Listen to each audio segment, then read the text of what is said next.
How's everyone doing? Yeah, like seriously? Because I feel like that's one of those questions where you're like, the easy answer to give is good, right? But raise your hand if you're feeling tired. Raise your hand if you're feeling inspired. If you're like, hey, there's a lot of things, I have a list, it's here. Where's Rebecca? Rebecca's like, yep, it's right here. Yeah, that's my list. Raise your hand if this week was productive for you. Already.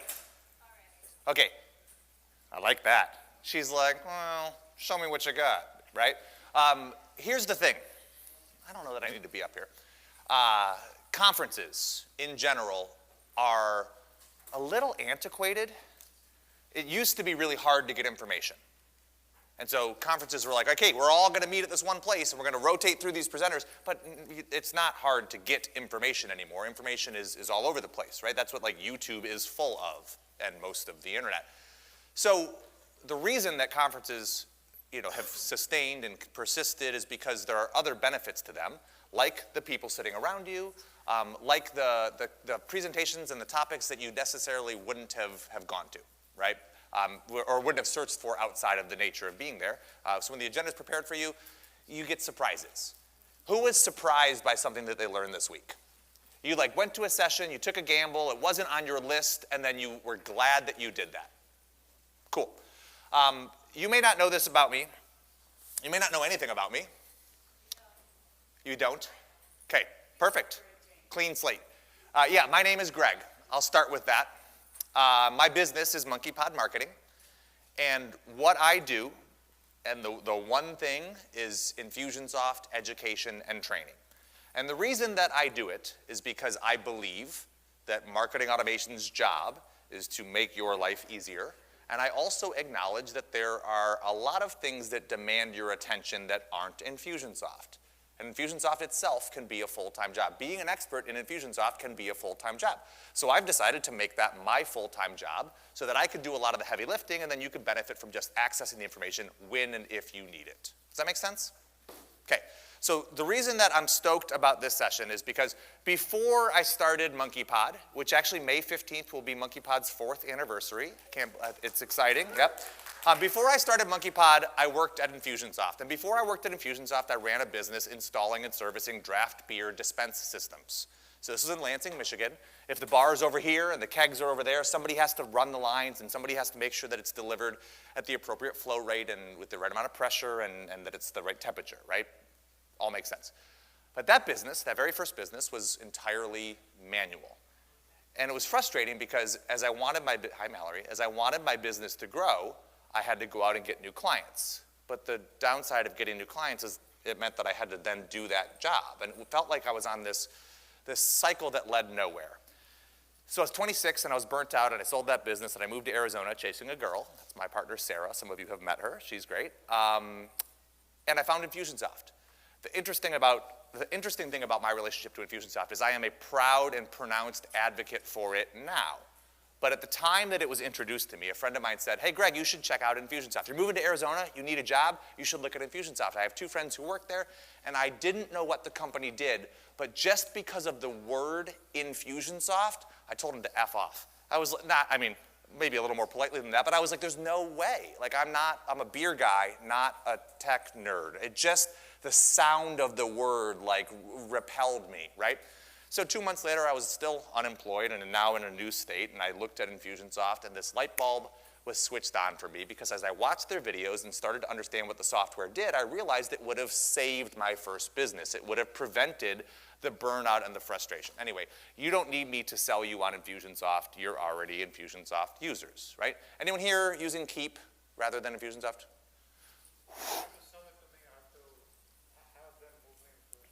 You signed up on Keap and then you have switched since the other way around. Got it.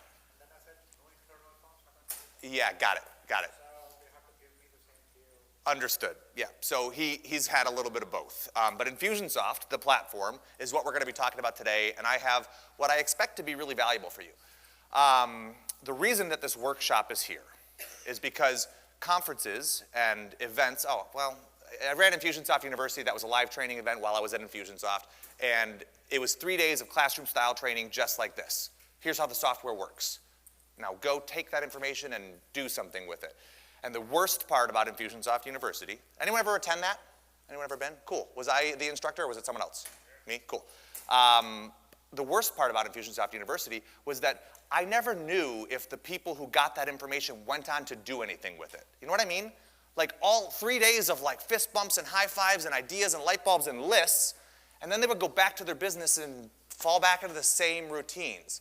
And conferences are a lot like that, where you come and you get inspired, but then maybe something happens or maybe something doesn't. And so when Tyler approached me about running a workshop, I said, F yes, this is exactly what you need. At the end of 3 days of ideas is to do something so that you leave here with not only a list, but with actual progress, with actual automation built that you can hang your hat on and feel good about it. Is that what you want? Cool. That's what this session is for. If that excites you, then you are in the right room. Now, I should have been on this slide. You are here in this room for that reason. What time is it? 1:11, 1:14? 1:06? Geez, feels like it's been 14 minutes. Yeah, okay.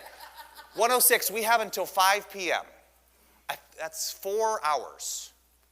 Math was my strong suit in high school, don't mind me. It actually wasn't. We have 4 hours, and I have, I don't know, like 30 slides. There is a lot of built-in space to get stuff done. But what I want to say is that I've got a specific formula, I've got a specific framework that I think will best produce results for everyone. I recognize that you also have your own agenda. You also have your own list. You also have your own things that, wait, what about with my business in this one thing? So here's the way this is going to work. Maybe I have a slide for this. I'd rather you leave with progress and momentum than ideas and inspiration. I think we already covered that. That's the goal. Here is the plan. We're currently in that first part. I think I have a laser point. Yeah, look at that. Intro. And then I'm going to talk in just a few moments here about the idea. Am I hearing music? Wait, is it Ashley? What was your name? Sarah. Can you change it to Ashley to make me right instead of embarrassing me in front of everyone? Just roll. Yeah, thank you. First of all, second of all, fifth of all, I don't know where we're at. I'm a really casual guy, and there will be a lot of that. And I want you to just, if that bugs you, I don't know, just let it stop bugging you. And I do want this to be interactive. So if you have questions, raise your hand, right? This is going to be a small microcosm of, I'm giving up on that sentence, okay? That's just the way it's going to work. So we're going to talk about journey here. And the reason I think journey is so important is because everything that Infusionsoft does is about designing and supporting and enhancing your customer's journey, right? I'm clearer on that than ever. I wasn't 4 or 5 years ago, but I believe that, and I hope I can convince you why. So I want to build a campaign. I want you to watch me build that campaign, and then I have baked in space for you to build a campaign, right? That same campaign. Watch, build, watch, build, watch, build. So it'll be about 15, 20 minutes of me building and you going, okay, cool, I see this, I understand why that works. Hey, why does that work? Okay, that makes sense, right? And then I will stop talking and I'll say, now you go do it. And you can actually fill in the gaps. I'd love it if you wrote the copy or added the images or made what we just built your own. Nothing would make me happier than having you launch something while you are here, having sales or leads happen while you are here, okay? Brian? Do they get a selfie with you if they finish launching a campaign during the session?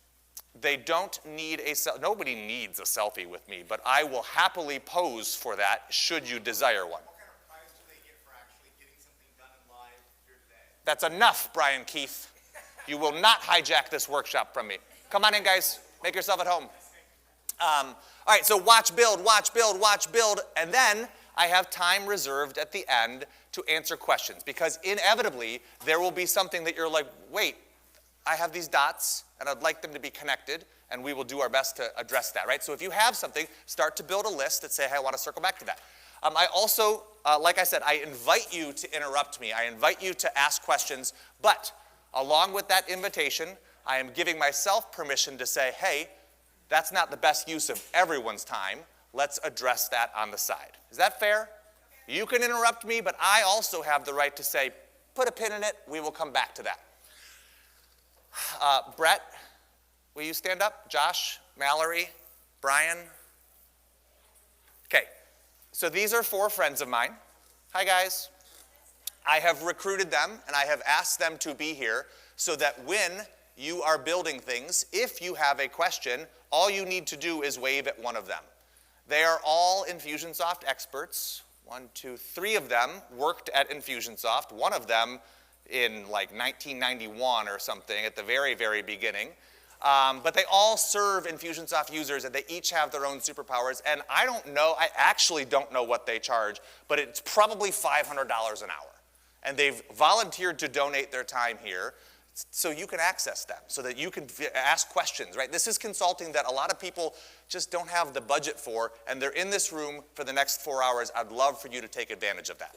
Did I miss anyone? Did I like skip one of my friends who's like, great, Greg, thanks for no heads up? Okay, good. So Q&A at the end, and then I have a little bit of closing advice for you. Is everyone cool with this agenda? I'm not like about to change it, but I want to make sure that that the expectation we're setting is that this is what you're here for. I think the goal of marketing automation is to design, support, and enhance the customer journey. It is that simple.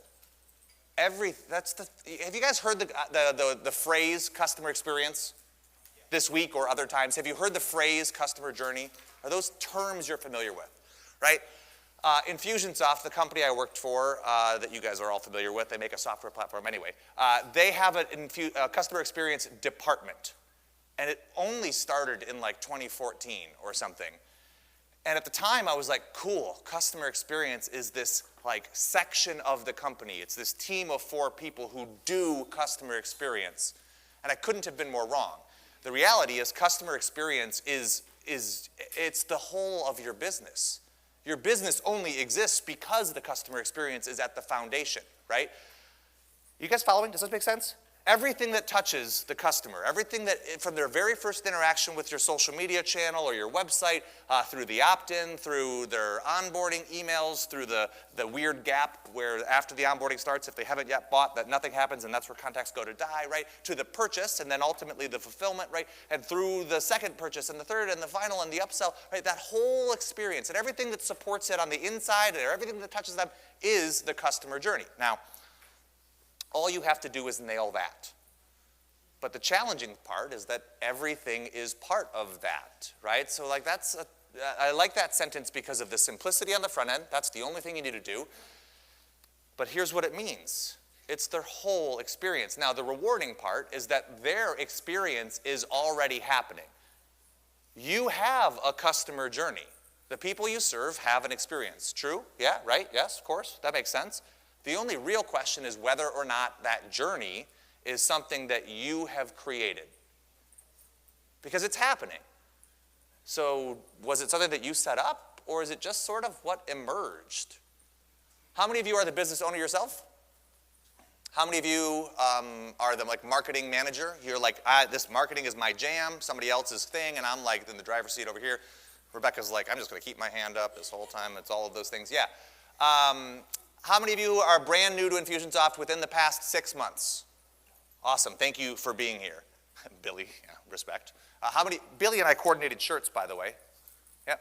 Texted each other this morning, planned our outfits. How many of you have been with Infusionsoft for 6 months to a year? Awesome. And how many people have been with it over a year?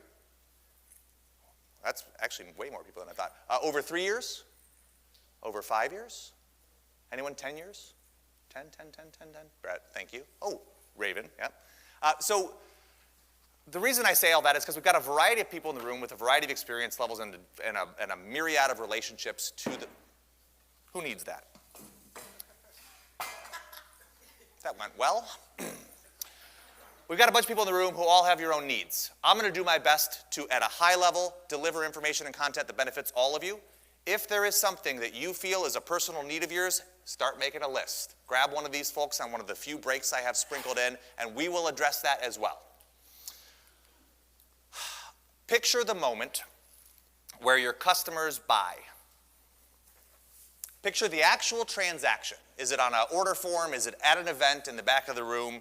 Is it a shopping cart experience? Is it with an iPad and a Stripe swipe, right? Can you picture how your customers give you money? You know what that looks like. They're sitting at their desk. They see the order form. They watch the video. They read your copy. They're like, this person seems to get it. You know what I'm talking about? Visualize that. That is the lowest common denominator for being in business. If you don't have a transaction, if you don't have a purchase, you probably don't have a business. Is that fair to say? I'm not trying to be funny, but like that is the one thing that every business has in common is like somebody, at some point there is an exchange, a transaction, okay? But something happened first and something happened next. On either side of that purchase, if you zoom out, something happened before it and something happened after it. Those are facts. And the composition of those three things is your customer journey. Can you picture it? Something led them there, and something happened afterward. Now, how many of you are crystal clear on what brought them to that purchase? It's a trap. Don't raise your hand. It's a trap. It's a trap. You are? Pretty clear. Yeah, pretty close. Good. How many of you are crystal clear on what happens after they buy?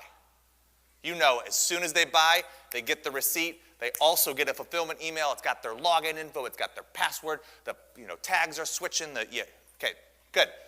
This is their customer journey. Now, the reason that I like to frame it like this is because we sort of forget. It's easy to forget that purchases don't happen in a vacuum. Something brought them there, and the more you can understand that journey, the more you can find more of those people. So here's the structure or the framework that I like to use. It's 8-ish stages. I told you math was not my strong suit. I've got the purchase one. Yeah, I'm clear on that. So the goal here for today, for this session, is to fill in the remainder of those stages. Traffic, opt-in, deliver, nurture, purchase, fulfill, wow, partner. Those are my words. Use whatever language makes sense to you. You don't have to use the names that I've assigned these stages. I get it. Your business is unique, is your own business. It doesn't have to be these stages, but figure out what the stages are. The reason I think that's so important is because what will happen is if you force yourself to ask, well, what happens at traffic or opt-in or deliver or nurture or fulfillment or wow or partner, if you start to look at those and challenge yourself, I know where the purchase takes place, but what is it immediately prior and before that, you start to identify these gaps. What you might find is that, maybe something was, remind me your name, sir? I want to read your name badge. John. Okay. John's pretty clear on what brings his customers to the point of purchase. That's awesome. Kudos to you. So for John, he's like, yeah, my traffic is here. And then my opt-in is here. And then we deliver, then we nurture, and the purchase. And I know those stepping stones. I'm clear on those lily pads or whatever analogy makes the most sense to you. And then fulfill, wow, and partner.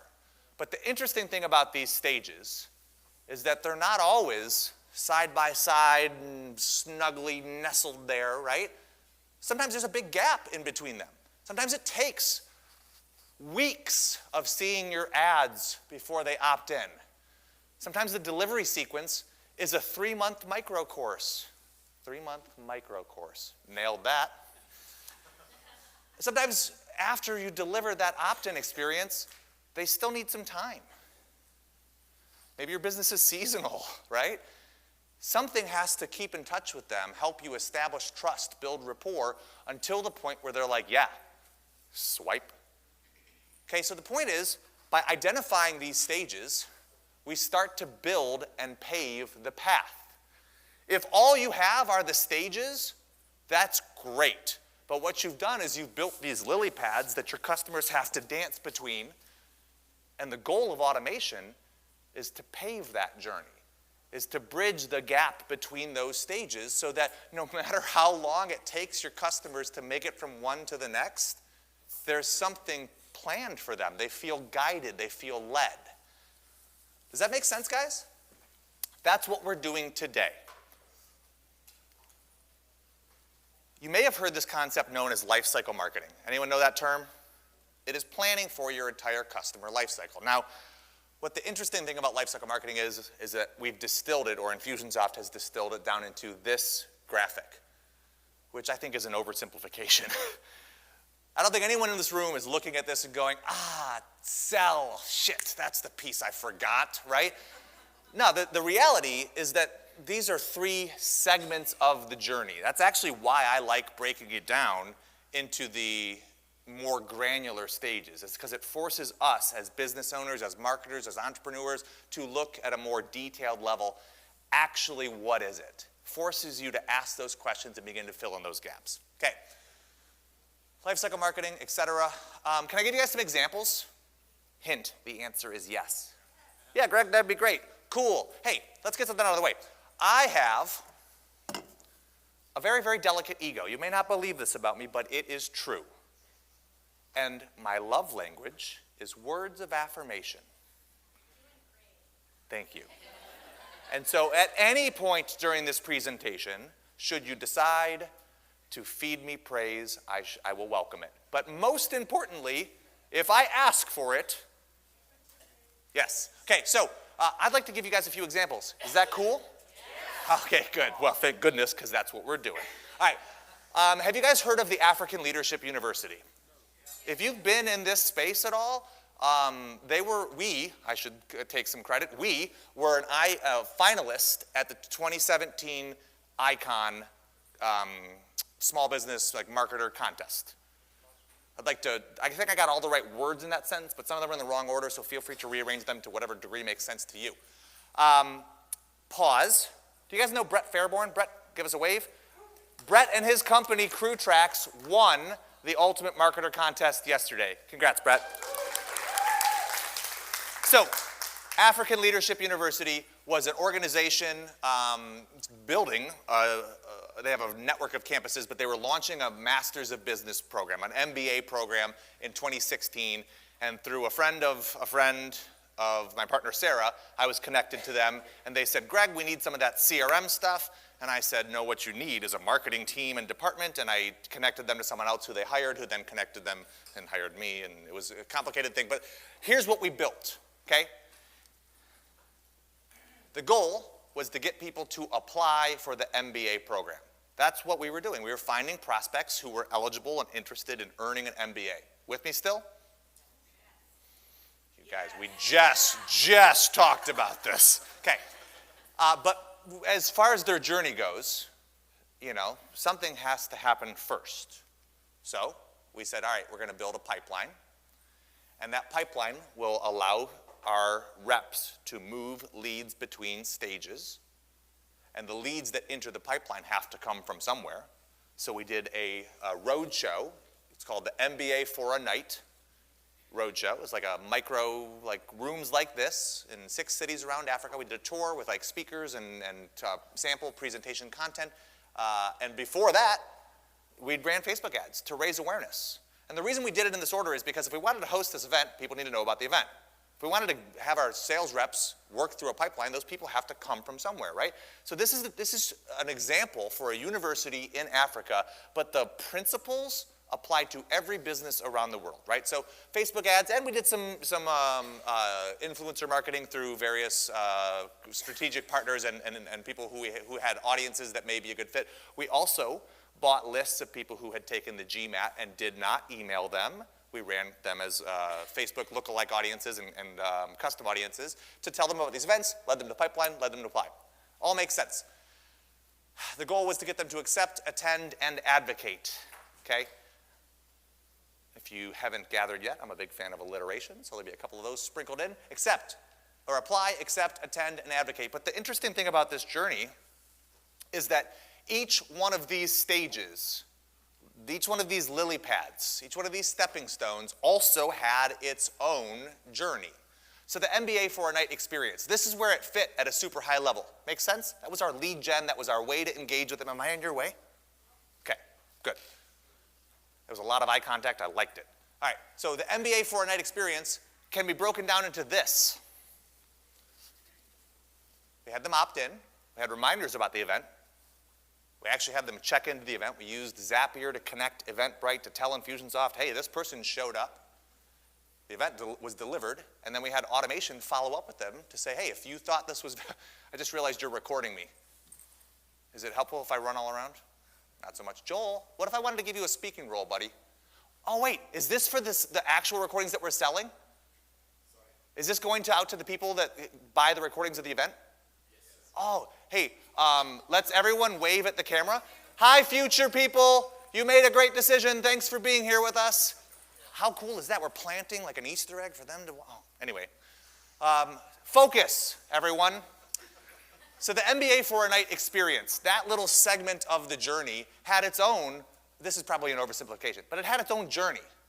Do you see where I'm going with this? The high-level stages are super important, but I don't want to fool you into thinking all you need are the stages, right? I recognize a lot goes into each one of those individual stepping stones.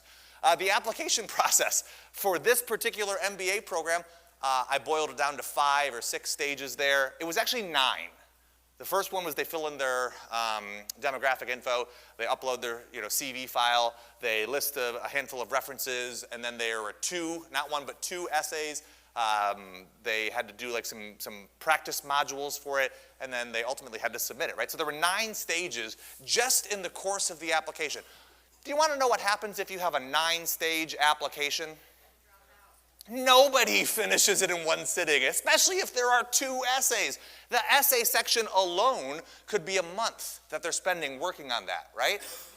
So you better believe we used automation to guide them from stage to stage within that application journey to say, hey, it's been a week since you did the last thing. Are you going to do the next thing? Think about the journey and what you're asking of your customers.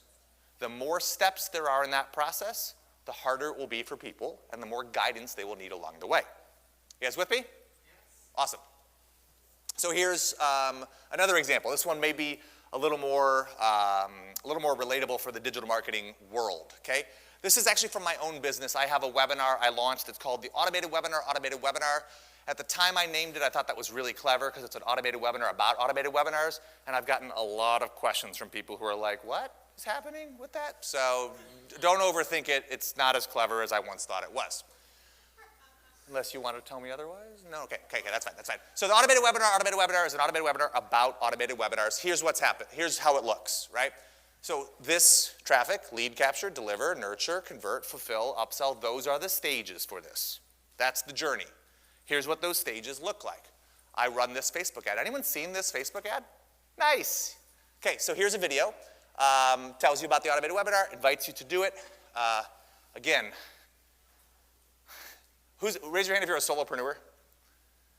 You ever get an idea that you're like, this is going to be great? And you like stop what you're doing and you spend way too much time on that idea, and then you're done, and you're like, where did my afternoon go? Or where did my weekend go? Does that ring a bell? Yeah. This ad was that for me. Because I'm emphasizing the automation behind the webinar, the fact that it's not delivered live, I was like, I know it'll be clever.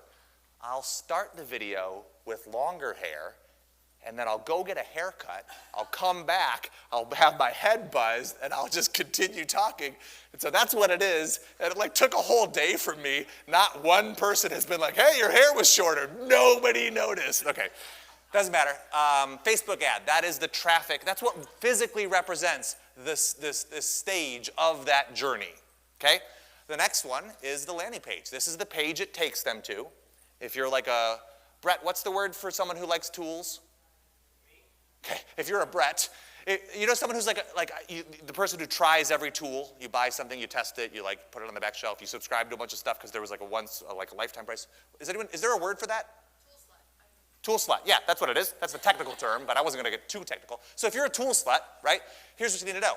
I use lead pages, so that's a lead page, but Demio is my webinar platform. Anyone here do webinars?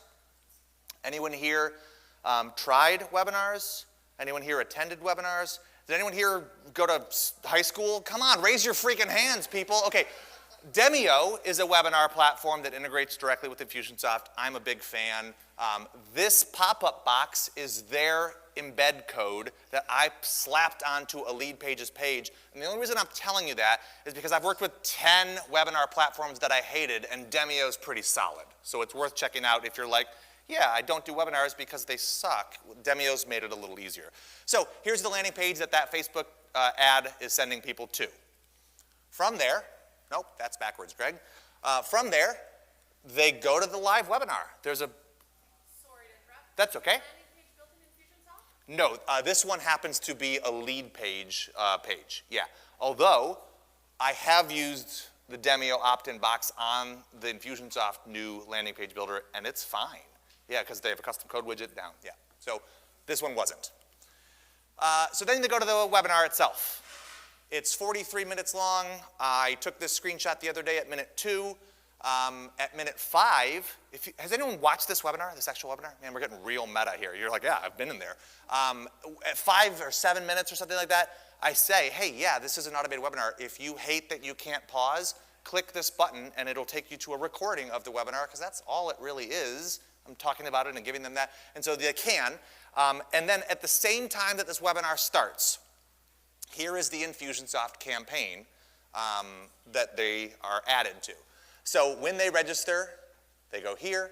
There's a pre-webinar sequence which has a couple reminders. If they attend, / when they attend, the evergreen webinars generally have a higher attendance rate, in my experience, because the person registering chose the time. Does that make sense? What I didn't expect was like 76% show rate. That means 3 out of every 4 people who register for this are actually attending. I'm like refreshing my statistics thinking that it's broken. That feels a little too high, right? So what's the average attendance for like a live webinar? It's like 30 or 25% or something? 30%. Yeah, 30%. So more than double. That blew my mind. If you're, yeah. The beard, that's probably what it is. Or the head, that's what it was. I buzzed my head in the video and they thought, this guy gets it. He'll be there, yeah. Or maybe it's Gatsby. Is he in the video? Who said, did you say that, Brett? Who threw their voice to Brett? Brian. What have I told you about? All right, focus, Brian. Okay, so this is the campaign. If they attend, they go here. There's 3 sequences based on what I know about them, some sort of follow-up here. I can't read that from where I'm standing, although that just consolidates them, not follow-up.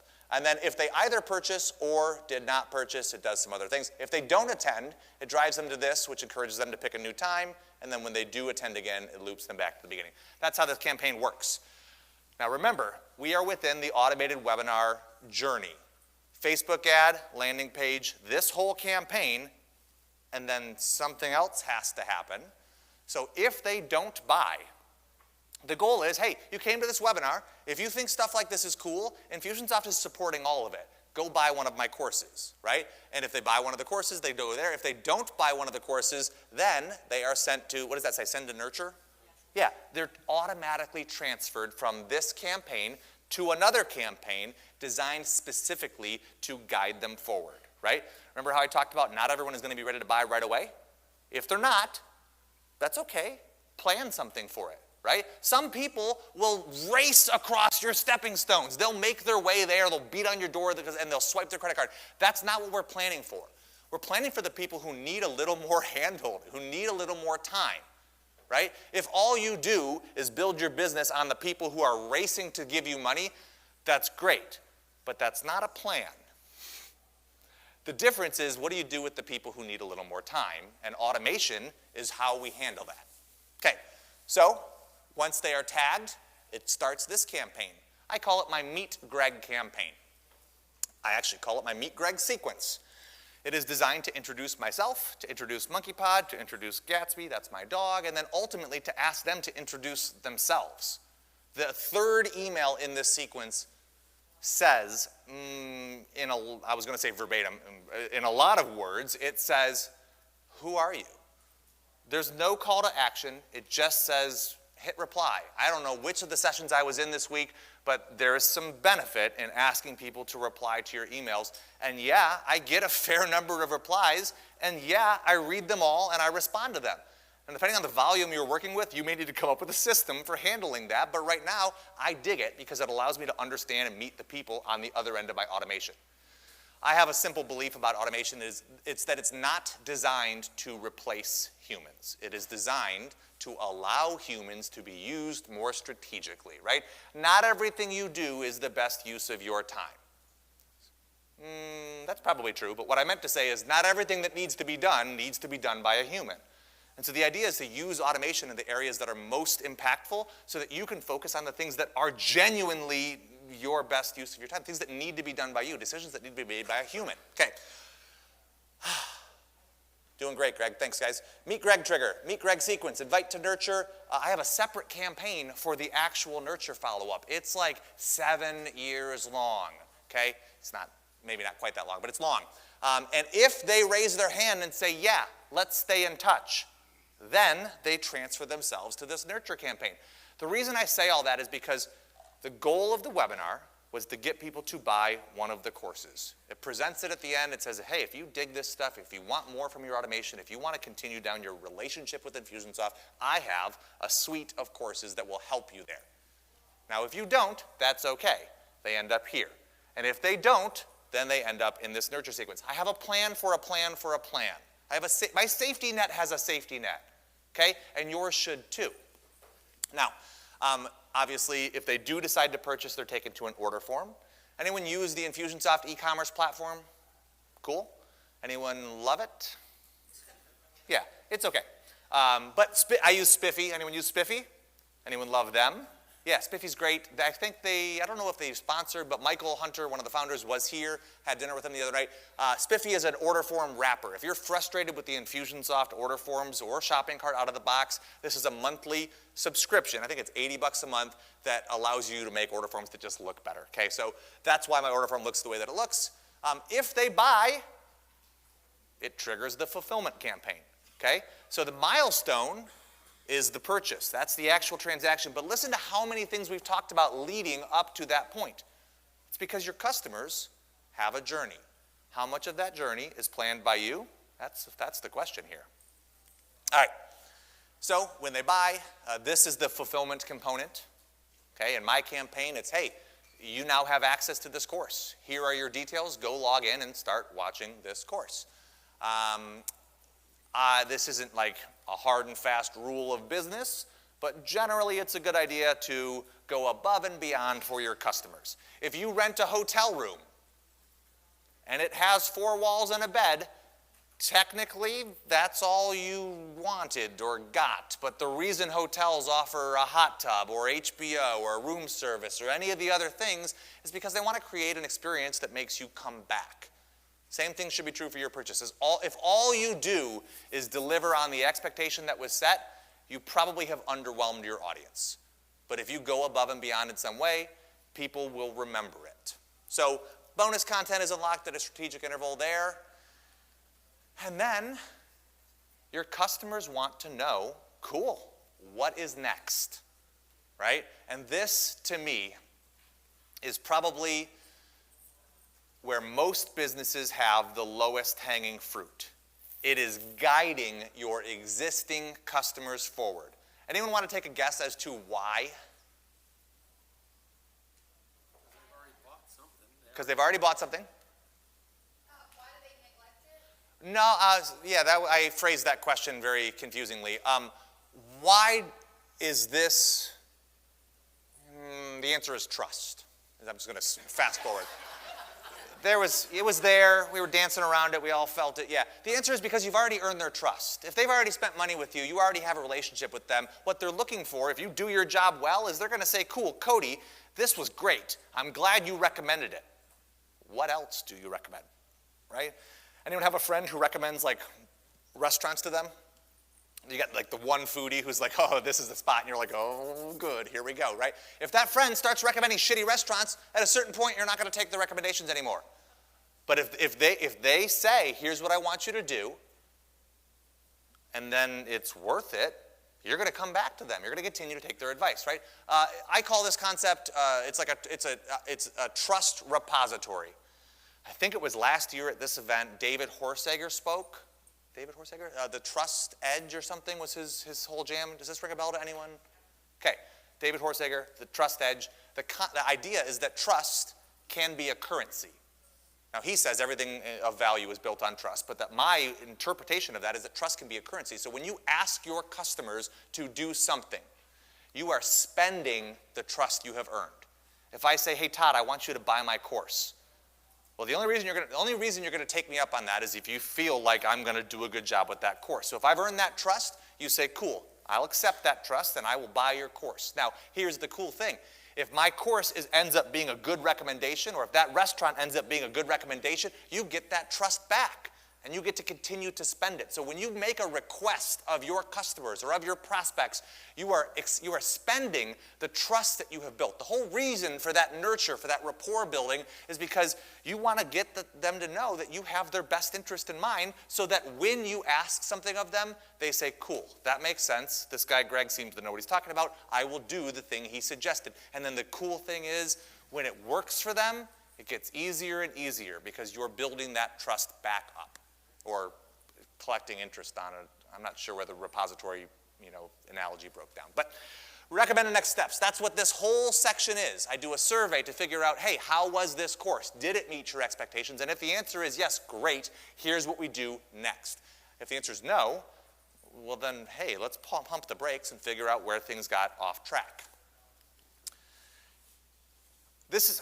I know my business better than I know other businesses, which is probably not a necessary sentence. That makes sense, and that's true for everyone. So here's the way my business works. I guess, all right, I'm zooming real far out. I sell Infusionsoft training and courses, and I have a membership program. If you want to sign up for that, great. There will be no pitch in this session. I'm using my business as an example because I hope it will serve you. If you want to buy something, do, but that's not the point of this. Okay, Starter Kit is my intro course. And then it leads to the CB Trilogy, which covers the Campaign Builder. And then that leads to the Lifecycle Marketing Real Life course, the e-commerce pod, and the referral pod. I've built a very deliberate progression path. These courses, picture the lily pads, they pass the baton from one to the next, right? When you finish one course, it says, great, if you like the path you're on, continue here.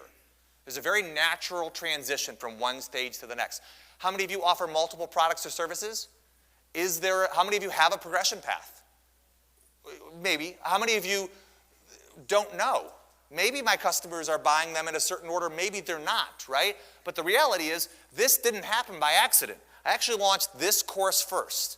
And then I thought, shoot, if people learn how to use the Campaign Builder, they're going to wonder, what are the things I'm supposed to be doing with it now that I know how it technically works? So the Lifecycle Marketing course is a very natural next step. And then I launched the e-commerce pod and the referral pod, and I actually launched the Starter Kit course last because I realized there was a gap here. Too many people were showing up and going, I'm not ready for Campaign Builder. I don't know how to find my contacts. I don't know how to run an import. I don't know how to send a broadcast. Like, Campaign Builder is hieroglyphics at this point. I need a little more of a foundation. So there was a natural gap in my product progression path. The reason I say all that is because your products may have one also. If you know what your path is, that's gangbusters. But if you don't, what you might find is that there is a way that people consume them, and then there's a drop-off point between product 4 and product 6. And that's where product 5 should have been. Now, if you named your products in that numerical fashion, then you missed an obvious choice. So here's my product progression path. Starter Kit, CB Trilogy. If at any point they stop buying courses, they drop down and it says, cool. You're an Infusionsoft user. If you have questions from time to time, if you want to network with other Infusionsoft users, if you want a reliable resource you can turn to on Sunday night when you're stumped, here's this membership group filled with people just like you solving problems, building their businesses. So that's how this is built to work. It is not an accident, right? Now, the reason I say all that, I should keep track of how many times I've said that. The reason I say all that is because of this. This is the structure, right? I mentioned, right, all of the various lead magnets and opt-ins that I have out there, they guide to this Meet Greg sequence, and then my product progression path fits here. That's important. Well, let's break it down a little further, right? Lead gen, as a general thing, you're collecting leads in some capacity, whether it's an ebook or an opt-in or a free consultation or a quote or a course or a trial. You're collecting leads in some capacity. Hopefully, something continues to follow up with them if they have not yet purchased. Hopefully, you have something, whether it's a newsletter or a blog or something that continues to build that relationship and guide them forward. And at some point, there darn well better be a sale. And after the sale, you can fulfill, you can wow them, you can guide them toward whatever the next steps are. How many of you only have one product? You only sell one thing? It's very, very simple. It's just this one thing. CrewTrax is a great example. What's yours? To learn anything, something? What do you? It's what it is right now. We want to change it. Cool. Cool. Okay, so for the reason I say that, that's number 2 since we've been counting, is because I have a product progression path. But if you only have one product, your product progression path is very simple. It is buy this thing, and so the next steps are use it, appreciate it, and tell everyone you know. So I'm also guiding people towards a partner program, right? If you buy everything that Greg Jenkins has to offer, great. It's not like high five, we're done, I'm retired. Maybe you're a good fit to be a monkey pod partner. Maybe you're in front of other Infusionsoft users, or maybe you serve them and you could recommend my courses, right? You can actually use your nurture path, your customer journey to drive people into a position where they can advocate for the things that you do, right? And that's it. A lot of partner programs happen by accident. But what I'm suggesting is your customers and the people you've already built that trust with are the best fits, the best candidates to be channeled towards the things you want them to do, whether it is buy something or just tell other people. Here's that product progression path. Now, lead gen, I offer an ebook with my favorite tools, because I'm a tool slut is the term we decided to go with. I have my Lessons of Automation ebook. I have my blog opt-in. There's a whole landing page dedicated to getting people to opt in for my blog. There's the automated webinar. We've already talked about that. My app audit checklist. If you think your Infusionsoft account is a mess, anyone? I have a 21-point checklist that walks you through things you should look at, things you might consider cleaning up, changes you might make. Anyone want that? Send me we'll figure that out. Let me know, we'll figure that out. I wish I knew if I was a better marketer, I would have had an opt-in for that or something. App audit checklist, and then all of my courses have a free trial. Every single one of them, as of like 3 weeks ago, has a free trial. So not only does it go IS Starter Kit, CB Trilogy, LCM Real Life, E-commerce Pod, Referral Pod, OG Membership, it actually goes IS Starter Kit free trial, IS Starter Kit. CB Trilogy free trial, CB Trilogy, right? There are little steps in between the big steps that help make that path more seamless. Now, the more steps and the more continuity you get, the more fluid, the easier that experience is for the customers to go down. The more confidently they will feel led. Does that make sense? I'm using, was it Susan? Was that her name? Does that make sense? The nodding thing? Yeah, cool. Yes, Rebecca? I have a question. You mean compliment? You have a compliment? What was that? Go ahead. Our company has what seems to be multiple products, but maybe it's just one product. Because it's a short-term rental. Okay. Multiple properties, it's one. Yeah. How do I, is it one product or is it multiple products? I don't know without asking a few more questions, so let's chat about that. Yeah. Okay, so, Todd? I have a question about, so on the way, in the little steps, we're giving information to get a big purchase. We sell air conditioners. Yes, of course. We get information about what's the best thing to do for your house. Yeah, So I'm on the right path. definitely. Okay. Yeah, right. Education, in my experience, is the easiest way to build trust. Because it, A, enforces that you are an expert, and B, assuages their concerns, right? It directly addresses the things that you know other people have cited as reasons not to sign up or not to buy, right? Education should's a tough word, might be the best theme for any of that journey.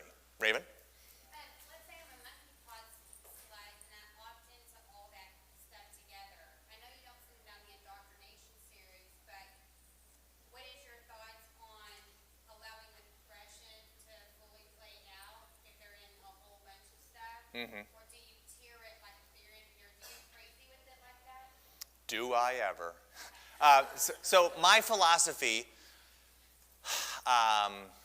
one of my philosophies, is if you sign up for a bunch of shit, you're gonna get a bunch of shit.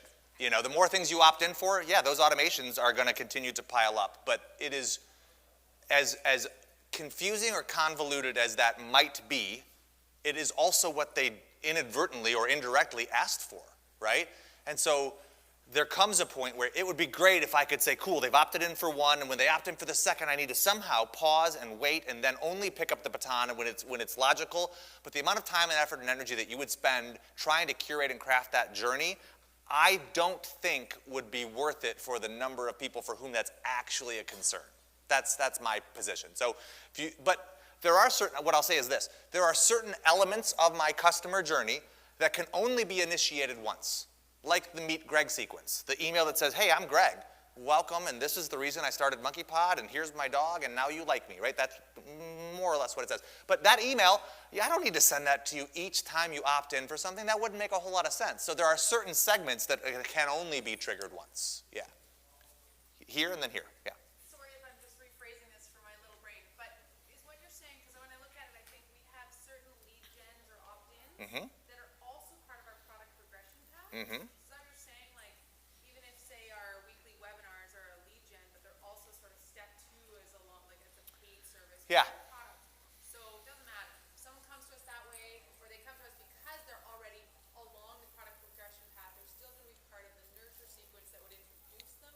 Yep. Is it something they're already aware of? Okay, let me answer that with something totally different, right? That'll be fine. Every action you want your prospects or customers to take, right? Whether it's a purchase or an opt-in, it fits somewhere. I don't care where that is. Figure out where it fits. What was naturally before it and what was after it. And yes, some people who are over here will do something that was designed to be up there, right? That's okay. That's the minority. Don't spend a majority of your time focusing on a minority of the problem. So my suggestion is to craft what should be the ideal experience so that if somebody does everything you wanted them to do, it is seamless, it is positive, and it is scalable. There will be exceptions to that. There always will. And automation's job is not necessarily to solve for the one-off instances. It's to create the bulk of it to be hands-off so that you, or a human, can handle the anomalies as they see fit. Yes, John? Two questions. I can see in your steps here, Yeah. you're progressively also selling stuff. Yes. Those trust is built up. Yeah. But what Hashtag if business. you have a high ticket sale? How do you break it out? Like, Yeah. are you just going to give freebies around? Yeah, so I do have, his question was about like, well, okay, this is great. If you have like a small progressive, customer journey, like that's totally fine. That is the core of my business. Within the membership, what's not illustrated here is I do quarterly, or that's a lie, I do retreats. The goal was to have them quarterly. They sort of had, Cody came to the last one, shout out. They happen at irregular intervals, and yes, there is a journey for that retreat. Now, because my retreats are sort of irregular, it starts with just like seeding that throughout the communication of the membership, and when it comes time to actually do one, I now have a list of people who have raised their hands and said, yeah, that might be a good fit for me, right? And so then I build a progression or a promotion campaign for that particular event. That's a little bit more of a one-off thing. With high-ticket events and high-ticket products, especially ones that are time-based, they might demand a deviation from the core automation. But what you might build, or what you might consider building, is what are the things that someone could do that would indicate they might be interested in that high-ticket item? And start to seed those into your automation. And people who click on that link, right, if your high-ticket item solves a certain problem, people who click on the blog post about that problem, or people who request the ebook about that problem, you start building that list. And as your trust develops over time, you give them the chance to raise their hand and say, hey, I'm ready. What was that thing? Right? Does that help? Yep. Okay, second question. Second question. Here you have the top of the funnel that coming online. Yes. And mostly it's going to be like maybe Facebook. But if you're using PPC, Google Ads. Yep. And the CTAs call me. Yeah. And that happens. And it leads to a sale, right? You're cutting out all that. Correct. Yeah. Is it worthwhile still to force them into this thing or not? No. I sell them directly. Yes. Yeah, I get you. Click the email. He said he has some PPP advertising that leads people to a phone call. And if he gets them on the phone, they might just sign up on the spot and jump into that journey at the point of purchase. That is fine. The goal of designing your customer journey is not to create one that every single customer has to experience. It's to create the default experience if they do nothing else. But, individuals will act like individuals, and they'll jump in at their own comfort level or their own appetite. There could be multiple tabs. Absolutely. So, hey, This is a carefully crafted presentation. There very well may end up being multiple paths. Yeah. So I know business is complicated. There's always exceptions, right?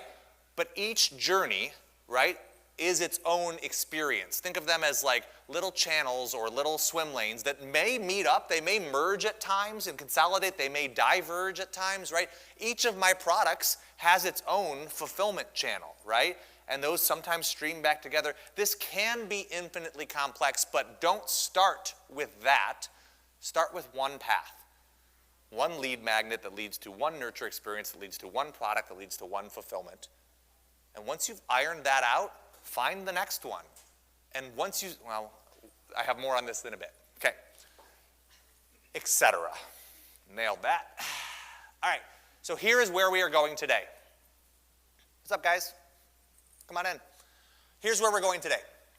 First, we will build the fulfillment. It'll start with a purchase. Whatever that thing is that you sell, I don't care if you process transactions through Infusionsoft, that purchase will be represented somehow, and some elements of their journey will be fulfilled through automation. Okay, that's what we're going to set up. I will give you a generic structure and framework for that, and then we will pause. The experts will be around, and you can start to fill in the truth for that part of your business or your journey.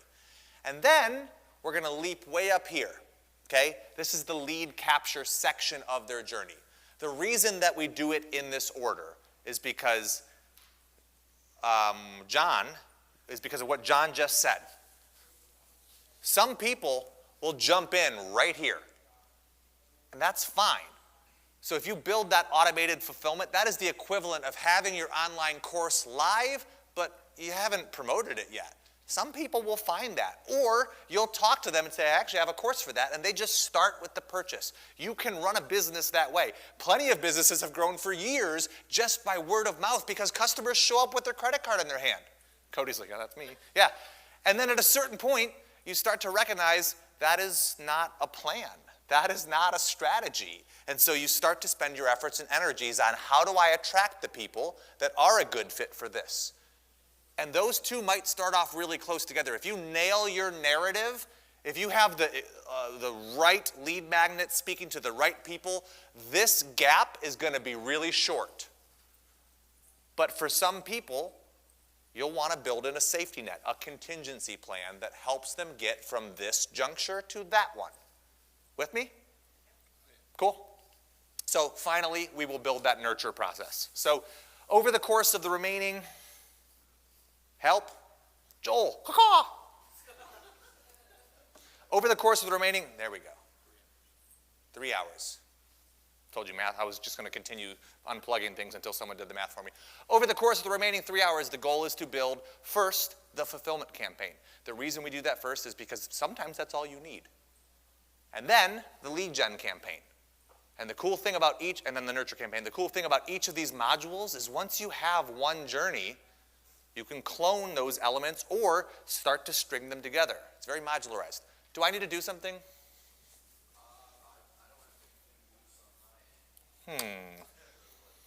Want me to just start wiggling?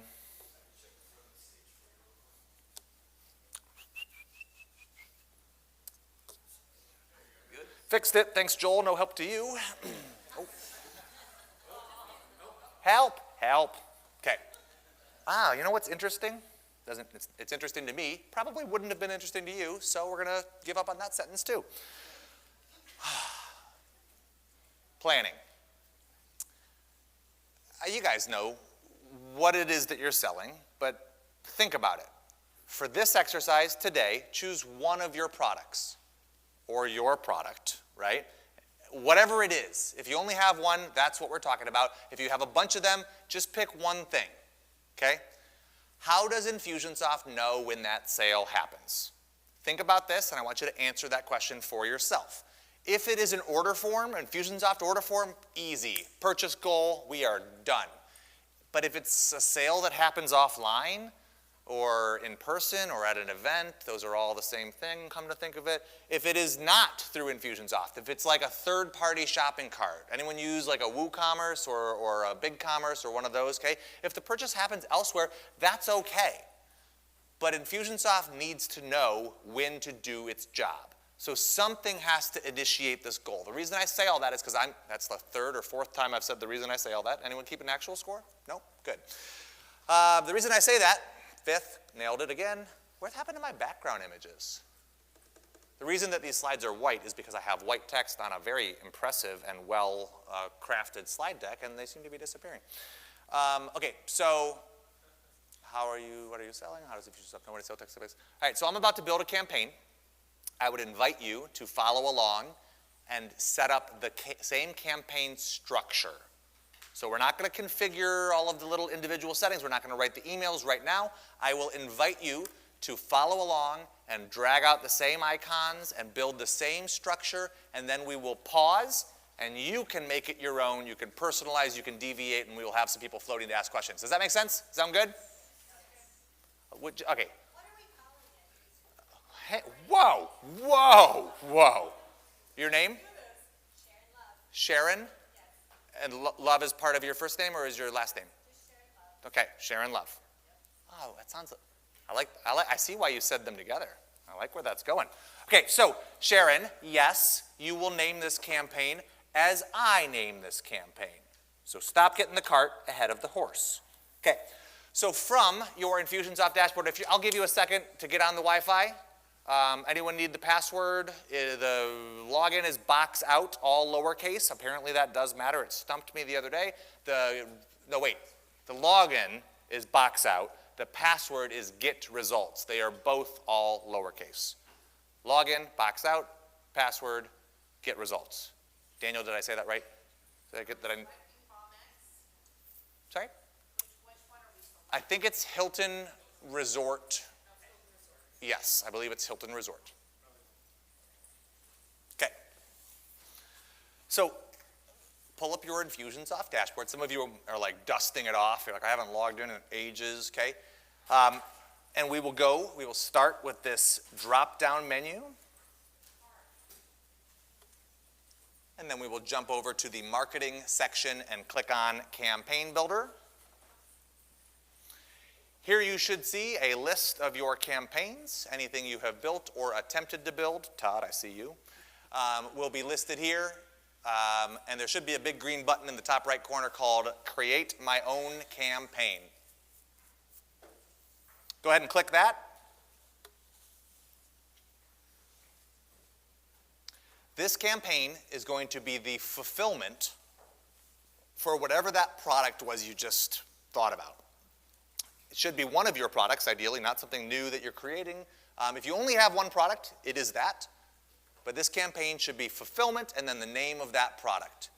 Now, there is some varying methodologies with regards to like taxonomy for campaign naming.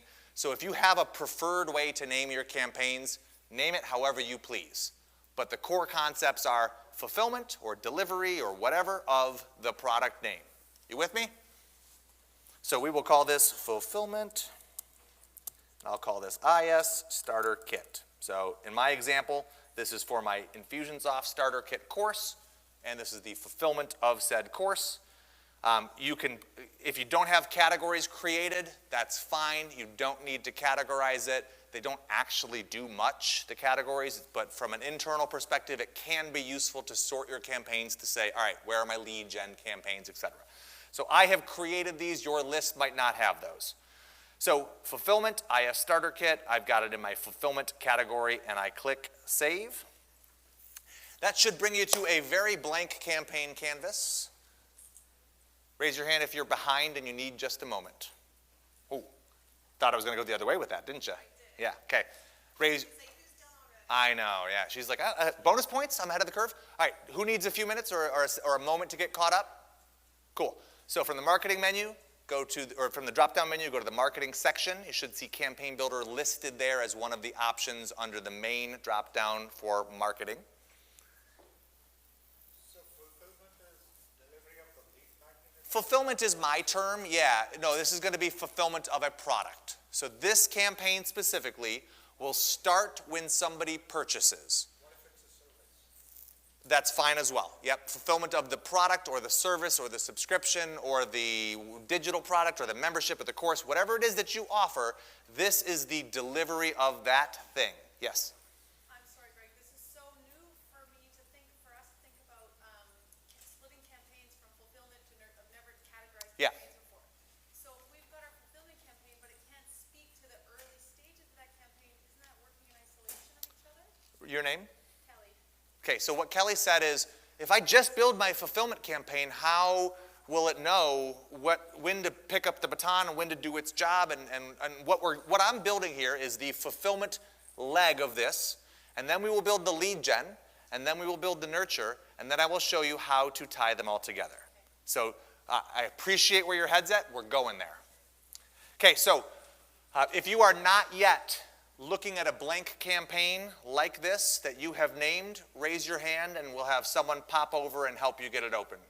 Brian or Mallory or Michael or someone can jump in there. Okay, so from this blank campaign, I'd like you to select from the left-hand side. I'm using the purchase goal. If you don't use Infusionsoft's e-commerce component, then you can choose a different goal. Probably a tag goal, possibly a note or a API goal, but just choose any of these round circles.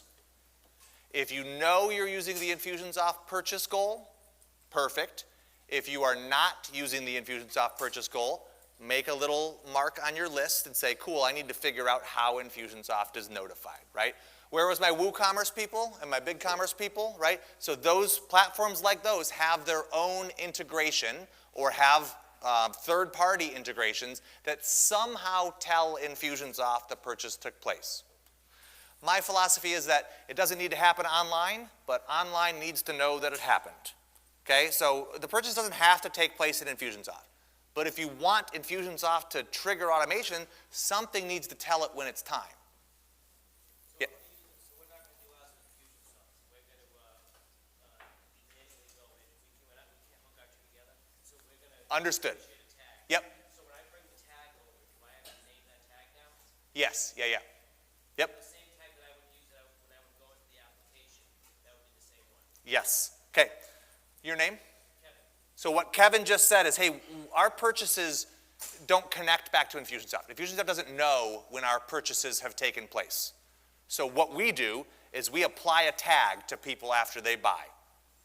And so in his case, this would be a tag applied goal, listening for whatever that specific tag is. So for me, it's going to be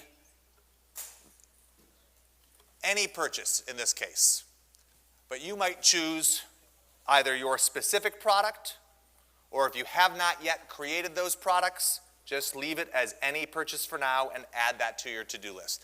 If you see something here that doesn't jive, if you're like, wait, your thing doesn't look like mine, just make a small note of it. You will end up with a few things that need to be tailored to you, and we have baked in time to iron out those wrinkles, okay?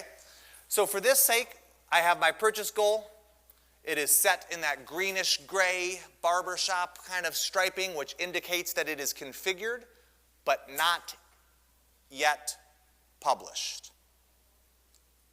Emelinda? Emelina, thank you.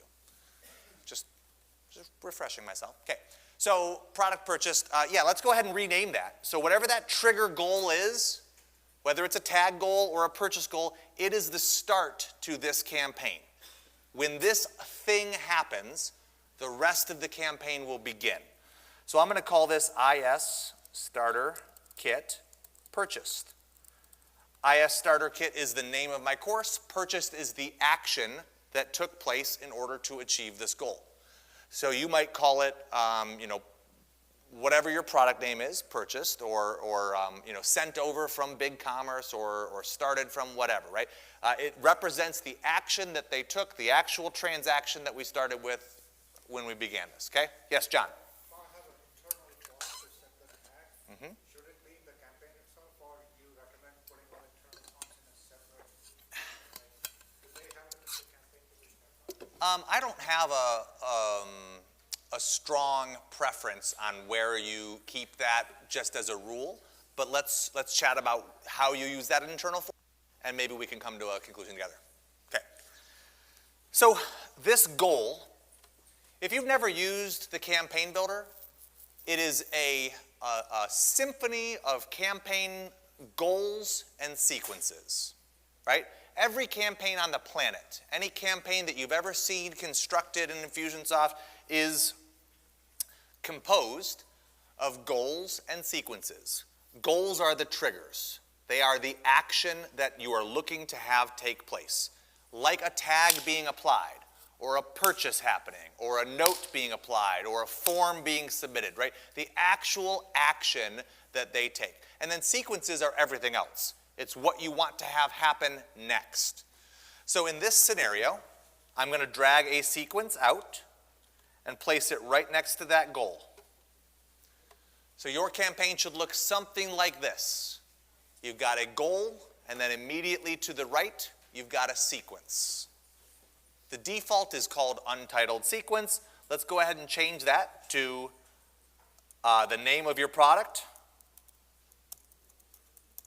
And then either, I sometimes switch between fulfillment and delivery. To me, I use those terms kind of interchangeably.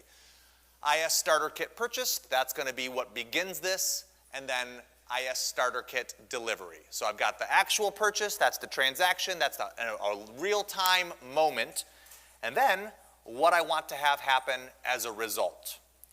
Now, the way that you tell the campaign builder that these two items are connected is by hovering over one and grabbing the green arrow that appears and connecting it to the second.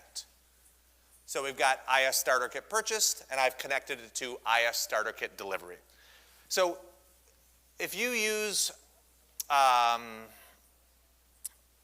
we used to use an example at Infusionsoft University where we talked about the minions. It was really relevant at the time because Despicable Me and Despicable Me 2 had just come out. I think they're on Despicable Me 11. The Minions have their own franchise and roller coaster, and they're doing their thing. But the reason I like that analogy is because the Minions make automation a little less intimidating. So this goal here, on the back end of Infusionsoft, is a little orange, or what color, the yellow guy wearing overalls with, goggles, and his job is to just listen for this one thing, to just wait for that one thing. When you configure that goal and you tell it what it's listening for, that minion goes, cool, I've got my instructions. And they just hang out and they wait. And as soon as that one thing happens, the minion goes, cool, I know what to do. We hop over here and he tells his buddies, the thing happened. Now you do your thing. And this sequence is composed of little minions, each with their own tasks. The minions aren't super smart, but they do the thing you told them to do, and they do it every single time. And so when you build your campaigns, what you're doing is you're setting up these little minions. You're giving each of them a little responsibility, and that's all they're designed to do. And when that minion hears, cool, a purchase took place, he tells his buddies it's time to start that next process, and the things happen in the order that you designated. There was a hand somewhere? Yes. So if I have one product that has several different prices, Mm-hmm. so when I select my product, it asks me for the product, but also for the price associated to that product. That sounds like a subscription that might have multiple payment cycles and plans, okay? So if the fulfillment is the same for all of them, then you'll probably want a goal for each of those plans leading into the same one. But the reason it's giving you the choice to choose the subscription cycle is because you might want to create a different experience for people who are monthly subscribers versus annual subscribers. Cool. So here's where we're at. We've got our purchase goal, and we've got our fulfillment sequence. Now the thing to remember about this sequence is that it is just a container. From this screen, there's no indicator whether that sequence is one email or 50 emails, whether it's 1 week or whether it's 1 year. All that sequence, all that rectangle represents is a packaging that you get to define. So that's what we're going to do in the break that's coming up here, is you're going to decide, well, what should happen there? But here's an example, right? So to configure that sequence, you'll double-click into it. It takes you from the campaign level down into the sequence level. So if I know that the action they took to get into this sequence was buying one of my courses, if I know that the only way they got in here was by purchasing my IS Starter Kit course, right? Then what would be a logical first thing to do in this sequence? Yeah, is to thank them for buying something, right? So let's drag out an email. You'll notice that in the sequence, it automatically connects for you. So as you add items, right, it piles them onto the end. Campaign Builder, if you're brand new, is designed to work left to right. I encourage you to build your campaigns as they lay out left to right. It'll keep your lines a little straighter and more organized. Now, I'll call this thank you email. This could also be where I deliver their access. It could be, hey, your course is here. It's in this membership site area. Now, anyone have a membership program? Anyone offer online courses? Okay. So if that is the case, something might need to happen before the email. What might that be? Yeah. Who said that? Chris, thank you. Yeah, you might need to tell the membership site, we got a new subscriber. Unlock this course for them. So I use Access Ally. That's a WordPress plugin. That is my membership area. So the way that that works for me is I send an HTTP post that tells my WordPress install and tells Access Ally that somebody just bought this course. And it creates a new, WordPress login for them. And it comes back to Infusionsoft and it gives me their password so that I can send it to them. But if you don't have a virtual course or a membership site, then you wouldn't need that step. I don't want to get too into the details here, but depending on the way your access and permissions are structured, you may also need to apply the right tags, right? Access Ally shows certain pages or doesn't show others based on tags. So this sequence will be unique to the thing that you are fulfilling on. If it is a course, then it may be access to your membership site. If it is an attachment that they just bought, it may be in the email itself or instructions for how to get it. If they are working with a mentor, if you offer coaching as a service, maybe it is just a link to schedule with you. My point is that this sequence is just the container. So whatever it is that you deliver should end up in here, okay? Let's go ahead and add a few more steps and then we will break to let you guys begin to implement or execute this. Okay, so I've got my HTTP post, I've got my thank you email. I'm also going to wait a few days. So I bring out a timer here. You can click on that timer and click save or adjust the time. I'll wait a few days and then I'm going to send another email that asks them how they felt about it. It says, hey, you got that thing a few days ago? Whoops, that's the wrong one. How was it, right? How did you like it? And this delay, my 3-day delay, is totally arbitrary. Leave it at that if that makes sense for you. But if you're like, hey, my course, it actually is 40 hours worth of content, well, they probably won't have watched it yet. So you might need to wait until a few weeks goes by and then follow up with them, right? This experience, this specific section of their journey will be personal. And so feel free to tweak or modify the various steps as it makes sense for your business. Now, when we break and when you personalize this, or whatever point your sequence is ready, you will use this draft ready toggle in the top right to tell Infusionsoft that this component is ready to be published. Okay, back on the campaign level. If I'm asking them for feedback, that feedback can be returned to me in a couple of different ways. Number one, it could be that they just hit reply on an email and say, yeah, course was great, thanks. That is probably the simplest way, but it is also the least automated way. Somebody has to read those, somebody has to understand the sentiment, and then there's no real record of the feedback that they gave you. So my preference is to send them to a form that allows them to tell you what they thought, right? Some sort of form that captures that feedback. They can, choose from a rating scale, right? Something like that. And then in Infusionsoft, you can use the feedback that they've given you to segment them, to follow up with them, to prescribe those next steps. Does that make sense? So I'm going to throw a web form on here. Web form, top right. Thanks, it's my first day. I'll figure this out eventually. And we'll call this IS Starter Kit Feedback Survey. something like that. And I'm not going to build the web form here, but the questions would be, number one, what did you think? Or whatever it is that you want to know. How was this course? Was it useful? Did it meet or exceed your expectations? Are you going to tell friends about it? Do you have any feedback? Was there anything that you still are wondering or curious about, right? This is the opportunity to ask your customers to help you improve the experience that they've had to that point for the next version of them that comes through, okay? Once they take that survey, you're going to have another sequence.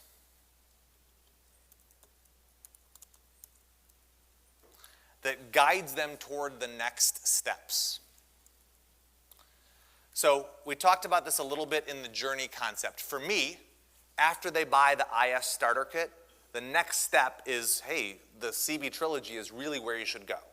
And then after that, the next step is you might benefit from my Lifecycle Marketing Real Life course, or the next course, or the next course, or the membership, right? But for you, it's going to be different. So what is it that you're guiding them toward? And if there is nothing, I would challenge that. It may be leave a testimonial. It may be, great, you liked it, go to Yelp and tell people that, or go to TripAdvisor, or go to Google and leave a business review, or go to my Facebook page and follow us there, right? There's generally a next step, even if it is not a purchase. Or if you have a partner program or an advocate program, it could be that. Hey, cool, you liked it? I would love your help getting this course or this thing in front of other people, right? So that next step sequence, man, that's a wild card, but that little simple concept of guiding them somewhere new, right, is a big component that I think a lot of people miss. It's an easy one, but it's also easy to overlook. Okay, and then you might want something that stops that sequence. So the way that these goals work, the way that these minions work, is they start the things that come after them, and they stop the things that came before them, okay? So when the goal is achieved, right, when this purchase goal is achieved, it begins this sequence. When this web form is submitted, it begins this sequence, and it also stops the sequence previously. So I mentioned that campaigns are a symphony of goals and sequences. Those goals act as trigger points. They start the things that come after them, and they stop the things that come before them. The reason, almost said it again, that is important because if we know that this sequence is going to stop when they do this thing, it allows you to add additional follow-up in there, driving them towards that. So if I invite Cody to take my survey and she doesn't do it, 3 days later, there's another email that says, hey, here's that survey again. I promise it's real quick. Go ahead and take it. But I don't want that email to go out if she's already taken it, right? So these sequences, I would encourage you to build out multiple touch points guiding them towards that next milestone. We talked about the high-level stages. We talked about the customer journey. We talked about the gaps in between there. The high-level stages are your goals. Those are the things you want your customer to do. Within the fulfillment component here, I want them to purchase, I want them to take a survey, and then I want them to go leave a review. The sequences are what bridge the gap between those. The sequences are what guide them from one goal or one milestone to the next. So, if you know that the goals will transition them from here to here, right? If this goal is achieved, they move from here to here. If you know that, then you can put 3 or 4 or 5 or 10 reminders in there telling them to take that survey because you know it's going to stop as soon as they do that thing. Now, hopefully it doesn't take 10 emails, right? But you plan your campaigns for that kind of worst case scenario so that you have it there if you need it. Okay, so purchase goal, delivery, survey, guiding them towards the next steps, and then whatever the goal is that represents, hey, they did that thing. Yes, Rebecca. So let's say within your first sequence, they never do the survey. Does that mean they also never get to the next step? Yeah, so if in this sequence they never do this survey, then yeah, they would never move on to here. And so there comes a point where at the end of your sequence you think, shoot, I've been reminding them for 10 years and they haven't taken that dang survey. What is it that should happen next? and it may be a task for Rebecca to call them, or it may be a tag that automatically transfers them to some other campaign, right? That's your contingency plan for your contingency plan, right? So there will be those types of things, but here's what I want to circle back to. Build the first version of this. You probably won't get everything right. If you do, kudos. But recognize that campaigns are living and breathing. You can go back to them over time. You can continue to tweak and refine. If you have used the reporting part of campaigns, there are two numbers on each sequence. The blue number is active contacts, and the orange number is queued contacts. The reason I feel like that's so important is because queued contacts deserve your attention. They didn't go on. They didn't do the next thing. If they are queued, it means that they are stuck. They're just waiting for whatever's next. So wherever I see the little orange numbers, it's an indicator for me that I should go add another step, or I should go figure out what should have happened to those contacts. All right, I'm going to pause here. It is 2:30. Yes? Quick question. When we first were trained in doing this, there was a way to create a box. You could say, this is what I want to do with my whole campaign.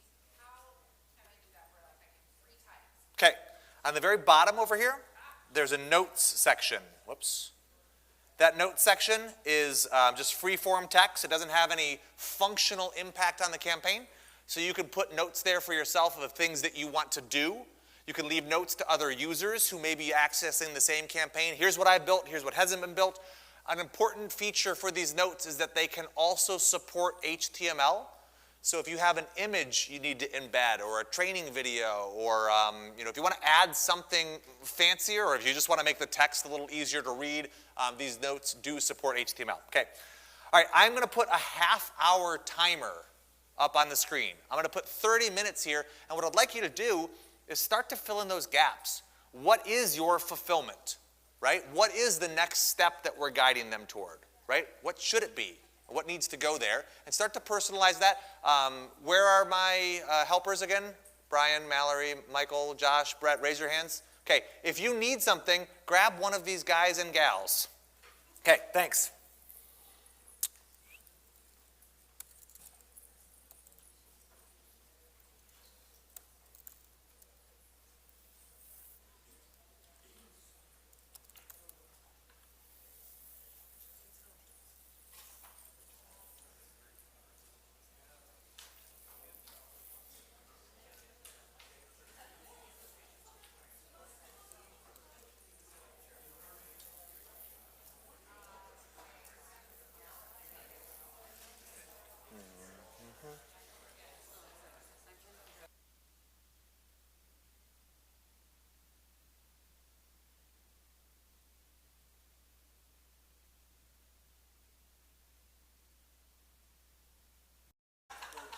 Raise your hand if you interacted with one of the floating experts that I've brought in.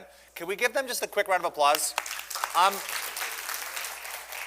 These guys and gal are just world class, and I'm grateful to call them friends, but I'm also grateful to leverage and selflessly take credit for their expertise.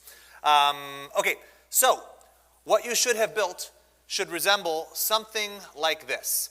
And it may not be done, but spoiler for campaigns, it never is, because the experience is always evolving, right? If you dial your experience in and you're like, hey, we nailed it and we never go back to it, you are an anomaly. But the chances are you will continue to get feedback and you'll continue to refine this. So something triggers it. A purchase goal is the easiest one, but if that purchase happens offline, you can trigger this with a note or with an internal form or by manually applying a tag, right? I don't care what that trigger point is. What comes after it is the fulfillment dominoes you have constructed, an optional survey, and ultimately guiding them towards that next step. Okay, so the next campaign we are going to build jumps to the beginning of the customer journey. Right? So if we talked about those 7 or 8, however many stages it was, traffic, opt-in, delivery, nurture, purchase, right? The last campaign we built started with purchase and flowed, what's the past tense of flow? Flowed into fulfillment and upsell and whatever else you want to have happen there.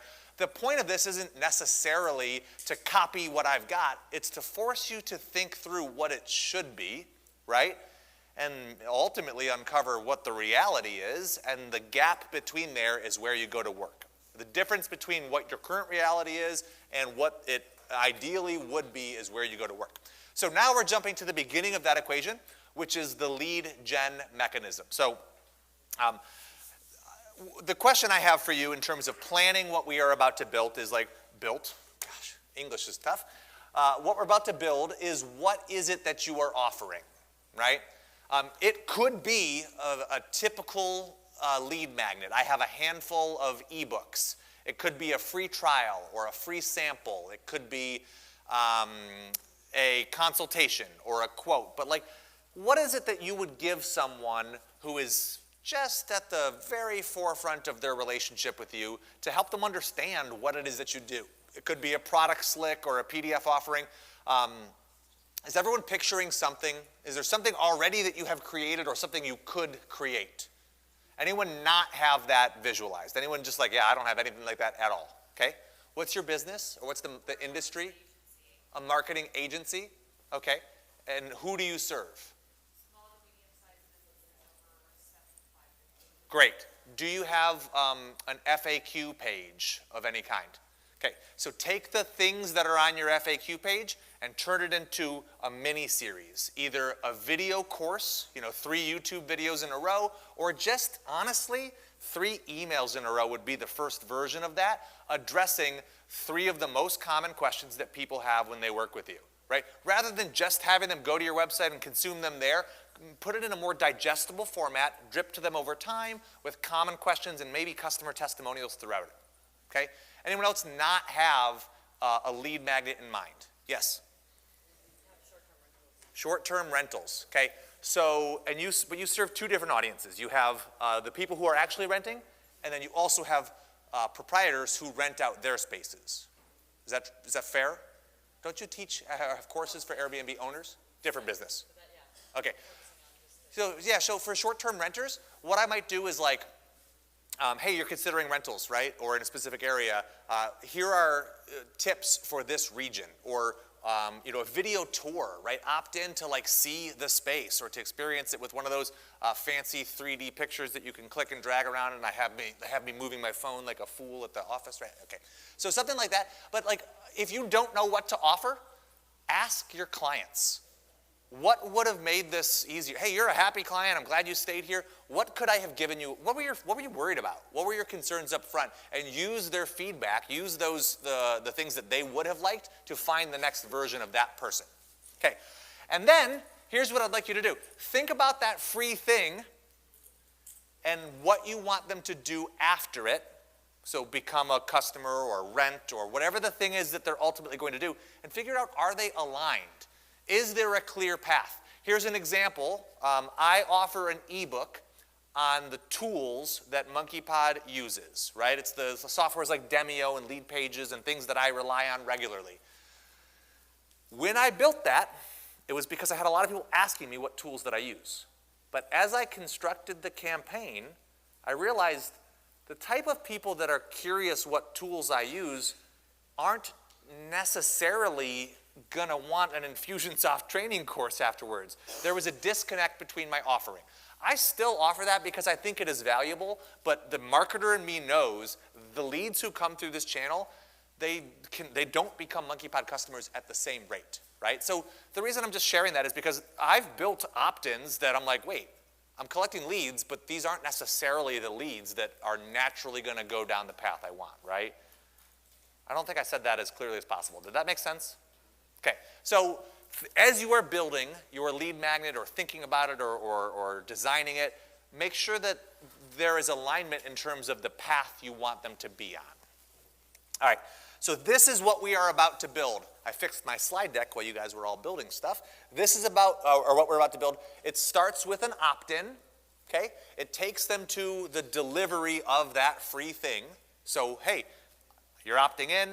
An opt-in is really, it's really just the exchange of information. You're saying, hey, give me your email address and whatever else you're asking them, and in exchange, I will give you this thing. I'm emphasizing that because what you ask of them should be proportionate to what you are giving them, right? You're not going to say, hey, I need your name, I need your phone number, I need your social security number, I need your email, I need your kids' names and ages and a list of their fears, and then ultimately you're going to get this tools ebook, right? It needs to be sort of a trade-off, right? However, if it is a free 30-minute coaching session, if it's something that really is meaty, you can ask a little more. What are your business pain points? What are your revenue numbers, right? So make sure it's proportionate. You could ask them questions, but make sure that it's proportionate to the value that you are delivering. And then, once they consume that free thing, so once they watch the video series or read the emails or download the free trial or take you up on the consultation, say, hey, what is it? Here's what you should do next, right? So if you thought that ebook was good and my 5 lessons of automation were compelling, then what you probably want is this course that shows you how to execute the idea or topic or concept that we just talked about. If you thought these pictures were beautiful or the things that happen in this area, then you probably want to rent the place we just talked about, right? So make sure that there is an explicit and direct call to action. Now, I want to talk about this goal here. I have included that there because most of my ebooks or lead magnets rather are ebooks. So I'm tracking if they download it, and only when they download it does it make sense to guide them. But if you don't have that type of clarity, then this could be removed. You can deliver the free thing and you could just give them the next steps a few days later. That's fine. When you can, you should use the behaviors that they're taking to help inform their experience. But that isn't always possible. Sometimes you're like, go watch some videos on our YouTube channel. And YouTube doesn't natively tell Infusionsoft, hey, contact ID 1734, just watch 4 minutes of the video that you sent them to. There are some times where the technology just doesn't speak, and don't overthink it, right? Create the experience that the technology allows for, as personal and refined as we can make it, but launching something is the goal. Version 1 is better than version none, right? Get it out there first so you can begin learning from it, and then you can circle back to it and figure out if there are ways to make it a little more personal. Okay, and then next steps, here's the key for this campaign. This is what we want them to do. That's the goal. So lead magnet, deliver free thing, access free thing, here, hey, go do this next thing. Once they do, the whole campaign stops. They've gone on to buy the course. It worked. And this purchase goal would also trigger the next campaign, the campaign that we just built, right? Do you see that handoff? So this is that same product, that same goal that you just used to initiate the fulfillment campaign. That is the handoff. I'm underscoring that because if they don't buy this, right? If we say, here's the next steps, and a month goes by and they have not taken us up on that, they have not gone on to buy the thing we recommended, that's okay. We have a safety net in place, and we transfer them to our nurture campaign. We say, cool, 3 weeks went by, they didn't do that thing, they aren't ready yet, they need a little more time, a little more hand-holding, so I automatically apply a tag, and that tag transfers them to the nurture campaign, which we have not built yet. That will be the third campaign. I want you to just visualize, we built the first one, or the structure for it. We are building we built the third one. We are now building the first one, and next we will build the one that bridges that gap. Okay, so this is the campaign we are building. I'm going to quickly assemble that structure. So exit the campaign you were in. Let's go to this green button here that says Create My Own Campaign. And for this one, I would call it lead capture or lead gen, some version of leads or opt-in or whatever, and then the specific thing that they are getting. So tools ebook, lessons of automation series, IS starter kit free trial, like whatever the thing is that you are giving them should also be in the title of this.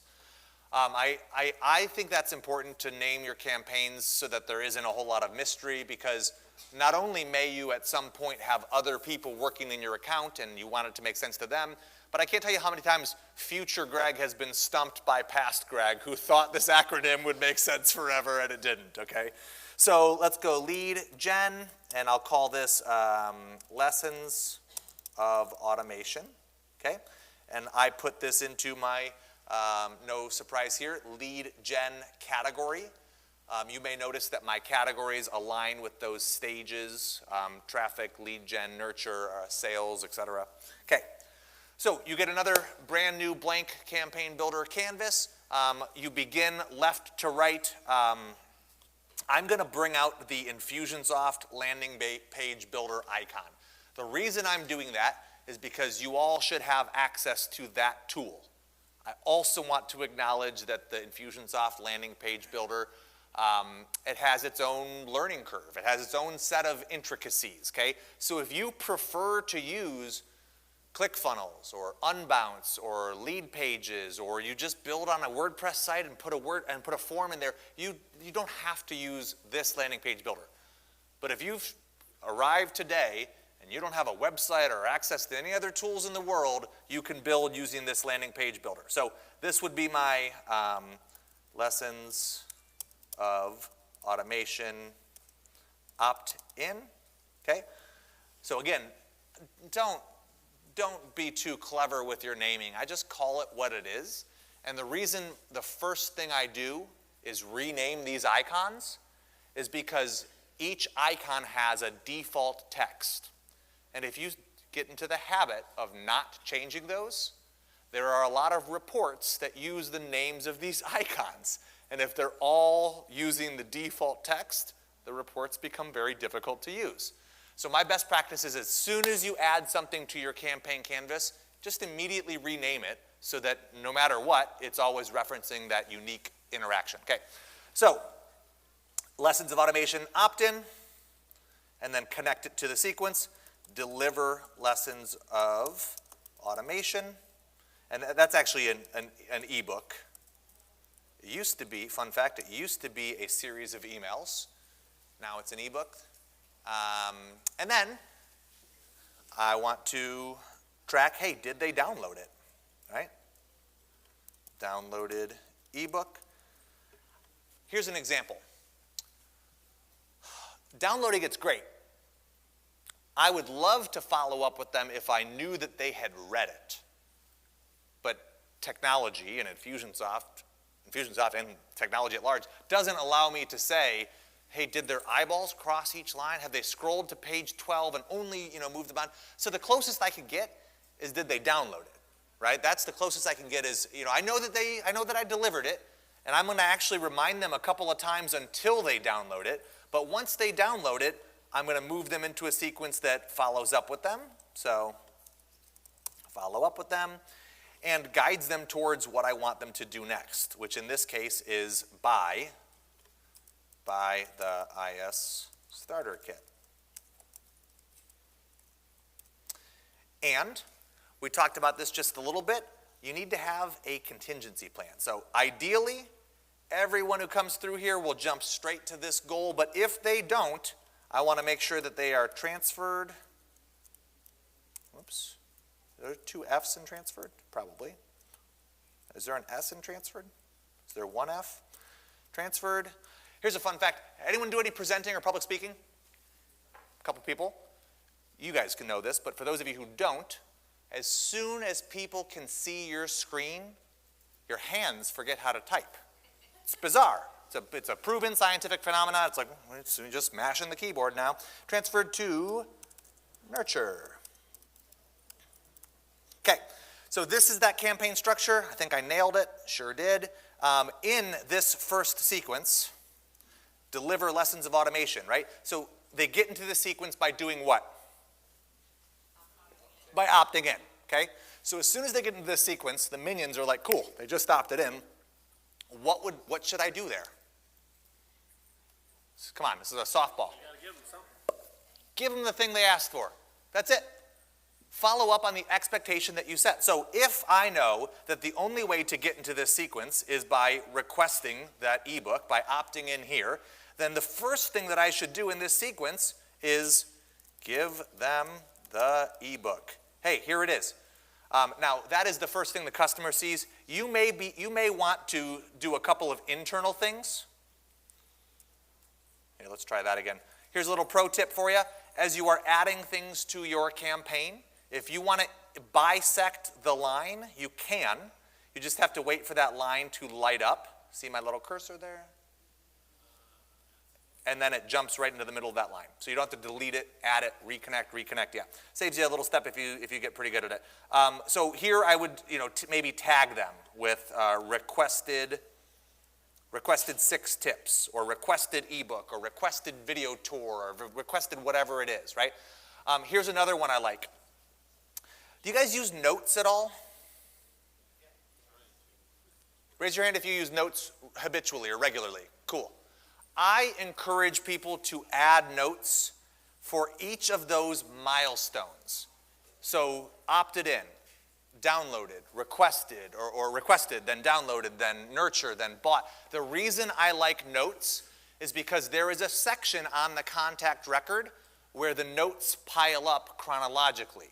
So when someone buys, I can go to that section and I can see time and date stamped instances of all of the milestones and when they hit them. It forms sort of the breadcrumb trail that led them to that purchase, okay? But you don't get that unless you put the notes into the campaigns, right? You could probably trace it back with tags, but tags are being applied and removed and they don't have context. They often just show the date and not the time. Whereas if 3 things happen in the same day, notes let you know this person was really moving, okay? So that's a personal best practice, especially as you get into this journey concept, is to use notes at those junctures. So I'm tagging them, requested ebook, and then I'm also applying a note, requested ebook. The note itself doesn't need a whole lot. I usually recommend creating a category called history, but we'll do requested ebook. On this date, they requested the lessons.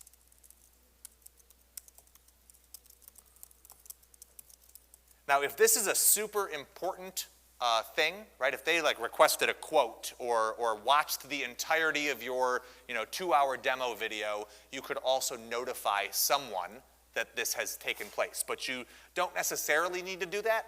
And for things that are of small consequence, I wouldn't recommend it because those notifications can get annoying, right? So set that back to ready. So now I have 2 internal things, right?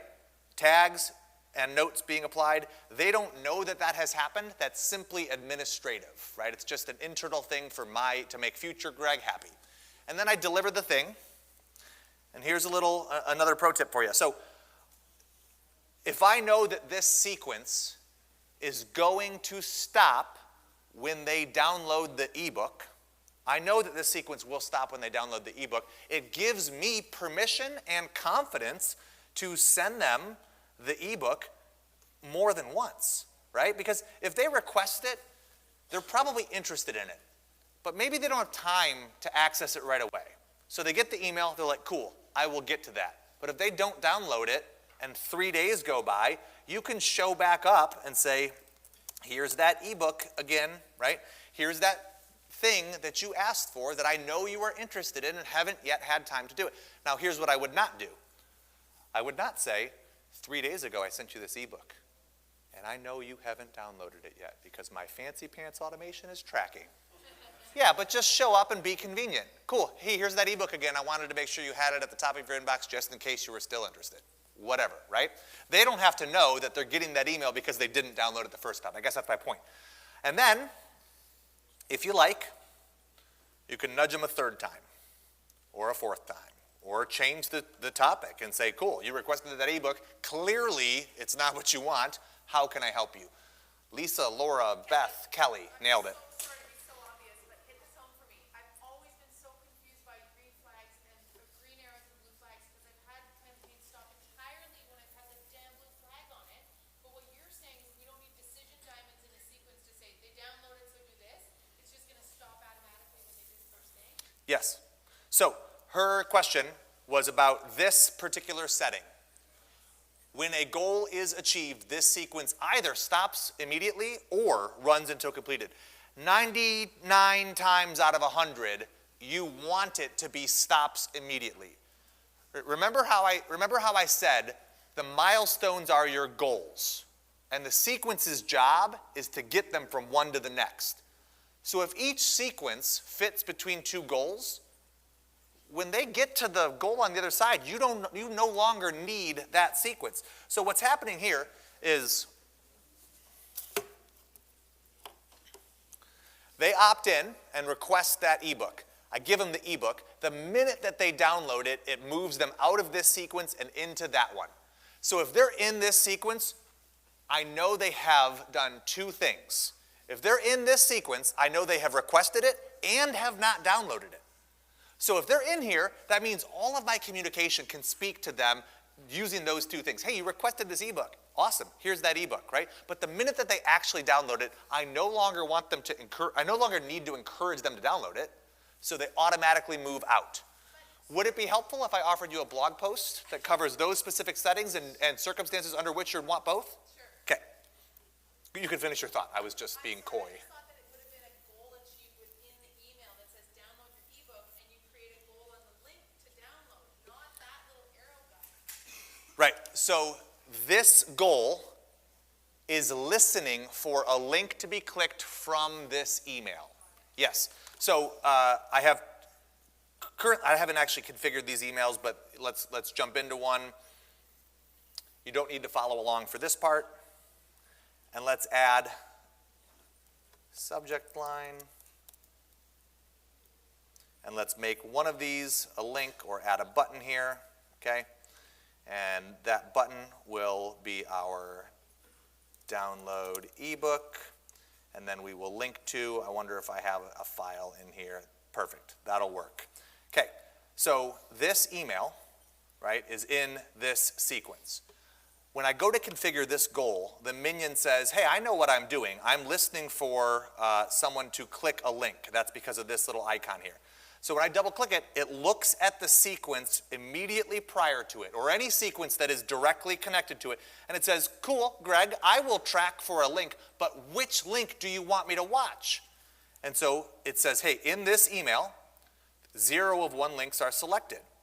Here is that link, so I nominate it, and now that minion goes, cool, that's my job, to watch that one link. And if anybody in this sequence clicks that link, this minion picks them up and moves them to the next sequence. So if I add 4 or 5 reminders in here, I can tell this minion to watch one link in each email. And when they take the action that I want, they move to the next one. Does that help? Okay, yes, sir.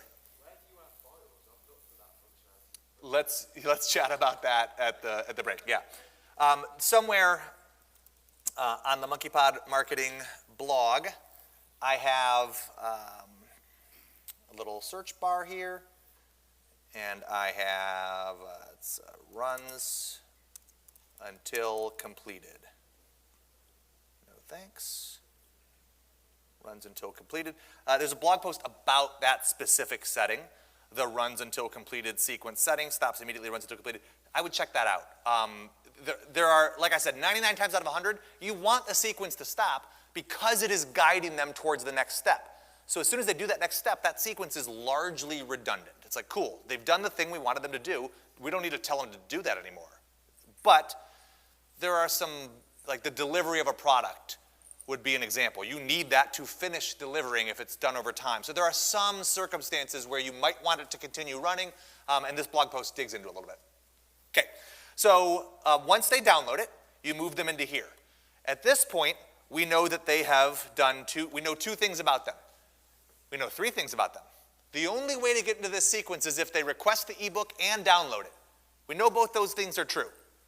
And we know that they have not yet bought the IS Starter Kit, right? So we know 3 things. So the emails and the language that I use in this segment of the campaign are going to be specific to what I know about them. Hey, you requested the tools ebook. I hope you've had time to read through it. I'm not going to say yesterday at 4:43 p.m. you downloaded it, so what have you thought, right? And that would be a little creepy, a little big brothery. So what I'm going to say is like, did you have any questions? My favorite one is number 27 or whatever. Like, what would you like from this? And then also, either in the same breath, the same email, or in a follow-up, if you thought that was good, here's where you should go next. right? It doesn't have to be immediate, but that sequence's job is to get them from here to here. You with me? Okay, so let's do that. We'll jump into here. Again, like I said, I don't want that email to happen immediately, so maybe I wait until the next day at 7:15 a.m. in their time zone, right? If you've never noticed this, the top part of the timer says in like normal human language what you've configured. It can be a little tricky to go from one section to the next, and I love that that sentence up top evolves, okay? So the following day, after they download it, I send them this email. What did you think? And I'm not being like a coy marketer. I mean it. When I want their feedback, I want their feedback. So I actually don't know if I would encourage you to put a call to action in that email. Just reach out and say, what do you think? Start that conversation. And then, a few days later, you can send them another email with, you know, people like you who have requested and downloaded that ebook have also found the IS Starter Kit to be a great way to take those actions and turn them into progress or whatever, right? So then you start to have that conversation, and you can continue those emails for as long as you like, because you know that as soon as they buy it, those emails will stop. So I think of each step in the sequence as just a nudge to encourage them along. And if they do the thing that we want them to do, it stops. Now, the last thing I will add before I turn you guys free to start implementing this is if they do not buy after a certain amount of time, for me it's like 3 weeks usually, sometimes a month, I want to transfer them to Nurture. I want to transfer them to my Nurture campaign. Now, depending on the expectation that you set when they opt in, you can either do that automatically or you can invite them. Here's what I mean. Email permission is generally specific, time-oriented, and non-transferable. So if you tell me, Beth, Kelly, Todd, if Todd tells me,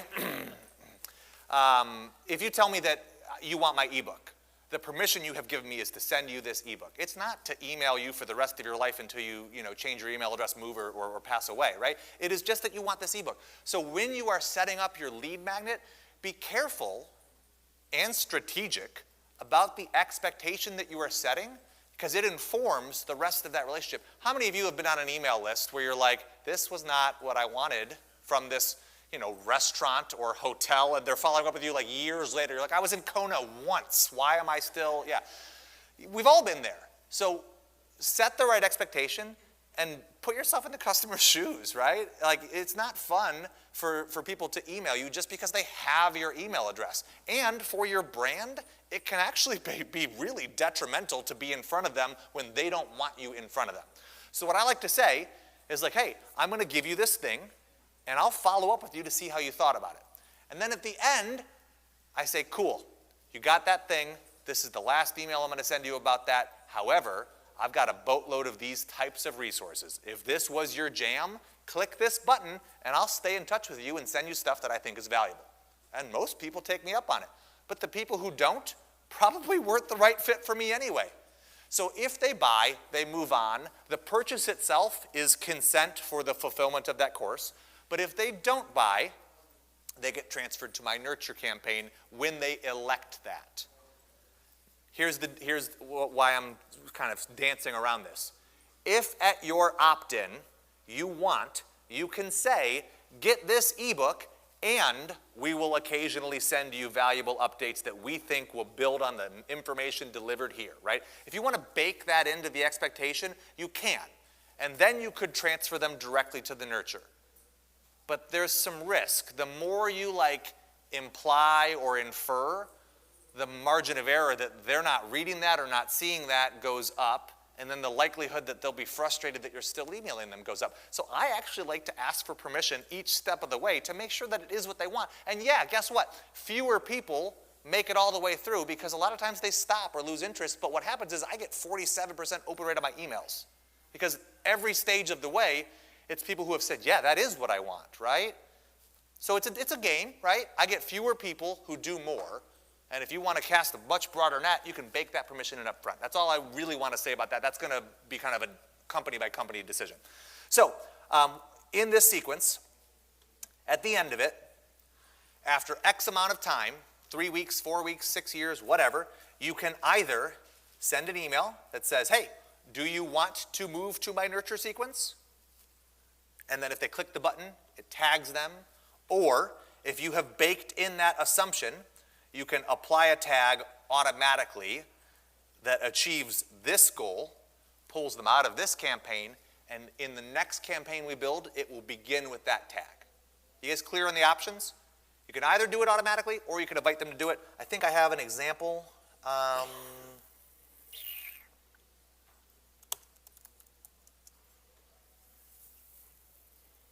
Oh, this is Firefox.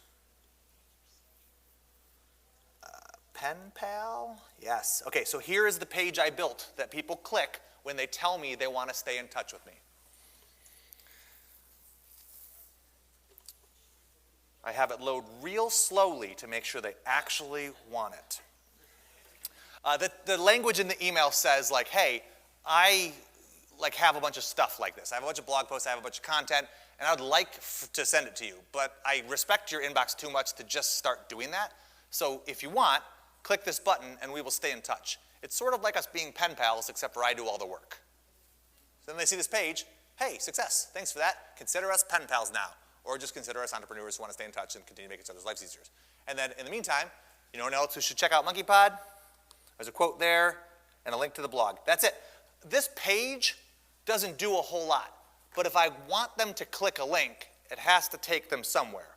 So the whole reason I have this page is so that I can have that link, because that's how the tag gets applied.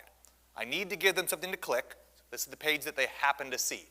If I was a better marketer, there would probably be some very specific video or call to action here, you know, guiding them forward. But this is my version 1 from 4 years ago. What was that? Okay. All right, so let's build this. This is your time to go build that lead page or landing page or that opt-in, to build the delivery of that opt-in, to build the bridge to them following up and transitioning to next steps, and then guiding them forward and ultimately either purchasing or being transferred to nurture. I am going to put 25 minutes up on the clock. We're actually doing pretty well on time here. I'm going to put 25 minutes up on the clock, start to assemble this campaign structure. And I want you guys to get it as close to live as possible. Write the copy. If you have an ebook or upload it, or if you have a video series, give them that, right? Start to make this as live and real as possible. If you don't have all that, you can go through this as an exercise, but my preference would be that you use the experts in the room to make it something you're actually going to use. And break.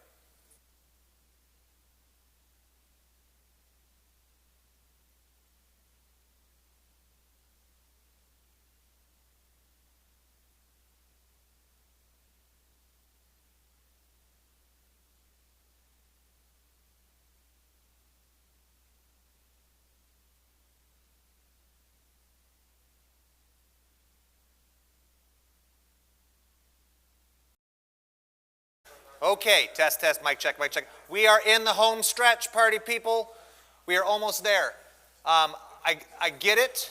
I'm assuming that everyone who has left had a flight to catch and nobody was just repelled by me or by the content. So if you're here and sticking it out, I know it's been a long week. Thank you for your patience and your energy and your progress. The number of times you said whatever. What was the phrase? The reason I'm saying that, yeah. And the reason behind that is, okay. So here's where we're at. By now, you should have the structure in place for the fulfillment. Once a purchase happens, the things that happen next. And ultimately, that might guide them towards the next purchase or towards a survey or towards a partner program. You should also have the second campaign we built, which is the lead gen campaign. Some sort of offer, an exchange for their information, and then the delivery of that, and then the follow-up on the delivery of that, and then guiding them toward, ideally, what you want them to do next, right? If you're noticing The theme of the journey is that it's cohesive, is that it's fluid, is that these pieces fit together logically, intentionally, and I don't have a third adjective there, but pretend it's something profound, okay? Did you guys hear my voice stutter there? It was like a glitched. That was bizarre. Yeah, maybe I'm not used to saying profound things. My body was rejecting it like, Greg, don't. It's like when, man, tangent, here we go. Liar, liar. When Jim Carrey tried to call the pen red, and he's like, royal blue, yeah. Whew, went real deep on that. Thanks to those of you who played along. Okay, so here's where we're going. Nurture. This is the safety net in case they don't buy right away. Any of you have customers who you close 100% of the time on the first call? Okay, just double checking. The answer to that was no. So for the customers who need a little more time, nurture, this segment, is how you help them get to that point, right? It is, you ever heard the phrase like my leads are slipping between the cracks? Nurture is how you seal those cracks. Nurture is the net that catches them and keeps them moving forward. So, what do I say is generally the biggest resistance is like nurture means following up. And following up means I have to be able to continue that conversation. So if you're in the like, what do I say boat? Testimonials. People want to know, what have other people who have worked with you said? I'm sure you have those. If you don't, you should start collecting them or reach out to your past customers and ask. Case studies. People want to know, does this work? Show me businesses like mine that this has solved my similar pain point or problem, right? If you don't have case studies, you should start developing them because they are ammunition to combat doubt. FAQs, we talked about this one a little bit. If you have an FAQ page, that is gold. But customers who have doubts aren't always going to find their way there and self-select and read it and answer their own questions. Make it easier by serving it up to them over time. One anecdote or story that punctuates with whatever the answer was to that question. Tips, tricks, best practices, and material that addresses common objections, right? So there's a list of 4 or 5 or 6 or 7 things here that you can use to construct your nurture. It doesn't need to be an email every single day. It could be an email a month for 6 months. But the goal is to stay in touch with them, to build rapport with them, and to ultimately guide them toward that next step, right? So if you can make a list of 12 pieces of content that you already have, blog posts, podcasts, testimonials, 12 things would be the goal. You can build a year-long nurture sequence. Now, the thing about your nurture sequence is it doesn't necessarily need to be a year. Somewhere in here, it should be roughly 1.5 times your average buying cycle, okay? So I say find X number of pieces of content you can quickly create or you already have. Organize them. So like, does this case study need to come before this testimonial, or does this blog post need to come before this podcast on the same subject, right? If you have those pieces of content, figure out what the right order is for them. That is your nurture sequence, right? They should build on the previous one. They should all be guiding towards a common theme. Pace it. So however many pieces of content you have, pace it over Y months. So let's say your average buying cycle is 9, I'm really bad at math, 9 months. That would mean 1.5 times is 13, 14 months. Yeah, okay, right. So let's say your average buying cycle is 9 months. That's okay. It might take people a while to make a big purchase decision, right? If it's an investment, it might take them the better part of a year. Your nurture cycle should be 1.5 times that, because for the anomalies who take even longer than 9 months, you want to make sure you're still in touch with them. But if your buying cycle is pretty short, it's 3 months, then 4.5 months of nurture might be plenty. And 6 touch points over that would be 1 every 3 weeks or whatever. So that's why I'm saying X number of content, Y number of months, find the recipe and the cadence. Yes, sir? So my situation is a little different because we sell registrations for our conference that we put on and several other courses we take on destination. Understood, yep. The yes or no comes from their manager. These are for administrative assistants. Got it. Assistants. So they need sign off from someone, yep. So they need sign off, Yep. but some of them can purchase right away. Some of them take to get that Yeah, so he said, we sell tickets or access to conferences and courses and things, and the people that we are serving oftentimes are not the decision maker. So they have to take that case and wait either for someone to make a decision or have ongoing conversations to defend this position. I would recommend speaking explicitly to that with your prospects. Hey, I know the person who we need to convince probably has X, Y, and Z concern, and rightfully so. It's their pocketbook. But here are the reasons why this is also good for them, right? Give them the ammunition that they need to have that conversation. And you could do that by saying, yeah, not just testimonials from other people who have attended, but testimonials from other people who have sent someone to attend, right? How do you build that case so that it directly addresses the indirect concerns? That was a fun sentence. How do I build that case so that it speaks to the person through the other person? Or ask them, what could we support for you? I saw one of the most powerful nurture components I saw a few years ago was for a conference. And it was like, hey, you haven't booked a ticket to this conference yet. There's probably a lot of reasons why you haven't done that. But we find the number one reason is because you haven't got the permission from your department or the person who signs your check, right? If that is the case, here is a form letter you can download and hand to them. It's written by you, but all they do is just say, hey, here's the thing, right? It empowers them to go make that case and uses, the language that person probably is expecting to speak or is concerned about. Yeah. So that's what I would do. Or, ask your previous attendees, what would have made this easier? Did the person agree right away? And if not, what were they concerned about, right? Start to collect those doubts if you haven't already, and then, you can get in front of them and be a little more proactive about it. Perfect. I had another thought that I had a mental pin in somewhere, but that's all right. Go ahead. So for case studies, if some of my clients that would be willing to give me a case study don't really want me to advertise who they are, what's like a creative way to go around not using Yeah. the client's information, but still being, a Yeah. trustworthy, valuable Yep. source? Yeah, so why would they not want their information shared? Maybe they're a doctor, a therapist. Cool. Then say that. This case study has been fictionalized because this is sensitive subject matter or privacy policies or HIPAA or whatever. But I would be upfront that these are not their real names or call them person A if you have to. My preference would be to obviously use real information, but as long as the data and the metrics are there, I feel like that's what people are looking for. They don't care if it's Joe or John or Jill. What they're looking for is like, oh, the industry, which hopefully you can share, and then the results it produced, right? And I think that's probably enough meat. But that's a fair concern. I could see why some people might be like, yeah, I'm happy to support you, but don't, yeah. All right, cool. So build the process so that it stops if the goal is met or if they opt out. So here's the thing about nurture.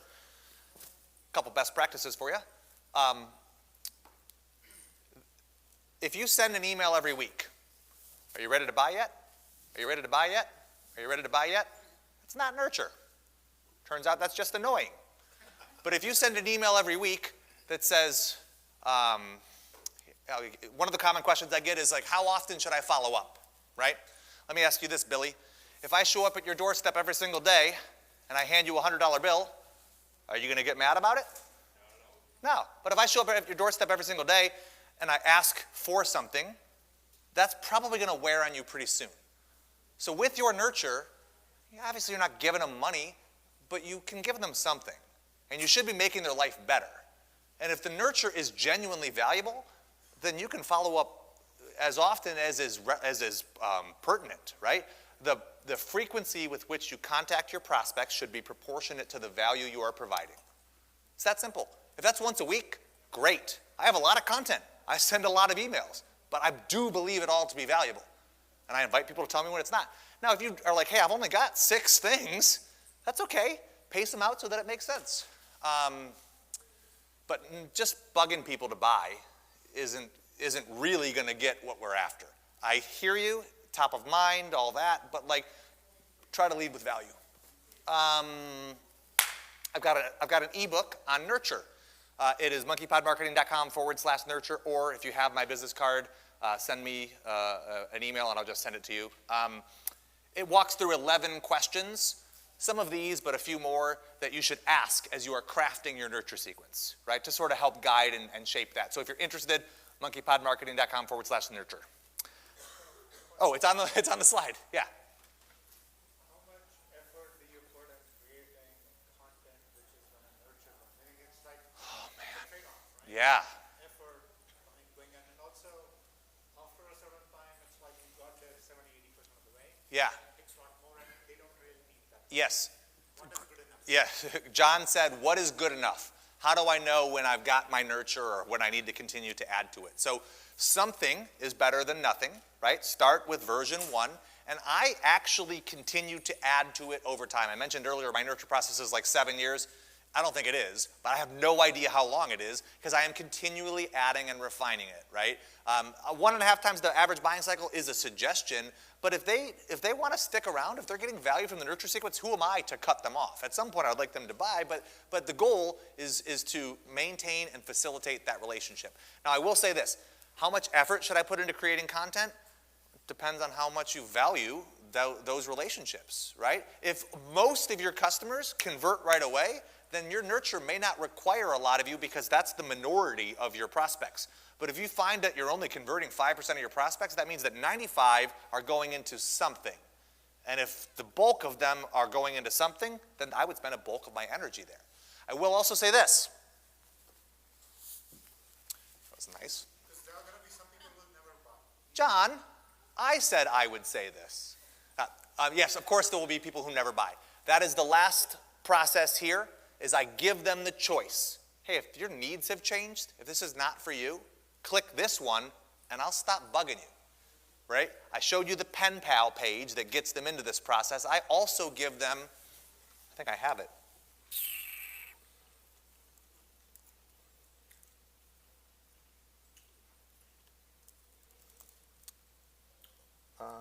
Opt out. I have a unsubscribe. Okay, I don't know where it is. I built a specific landing page that if they click, it says, cool, message received, I won't email you about that topic anymore, right? And when they click, it applies a tag that says, hey, I want out of this, and pulls them out of that campaign. So I give people their own, ripcord to get out of there. What I was going to say before I tightrope walked across this stage was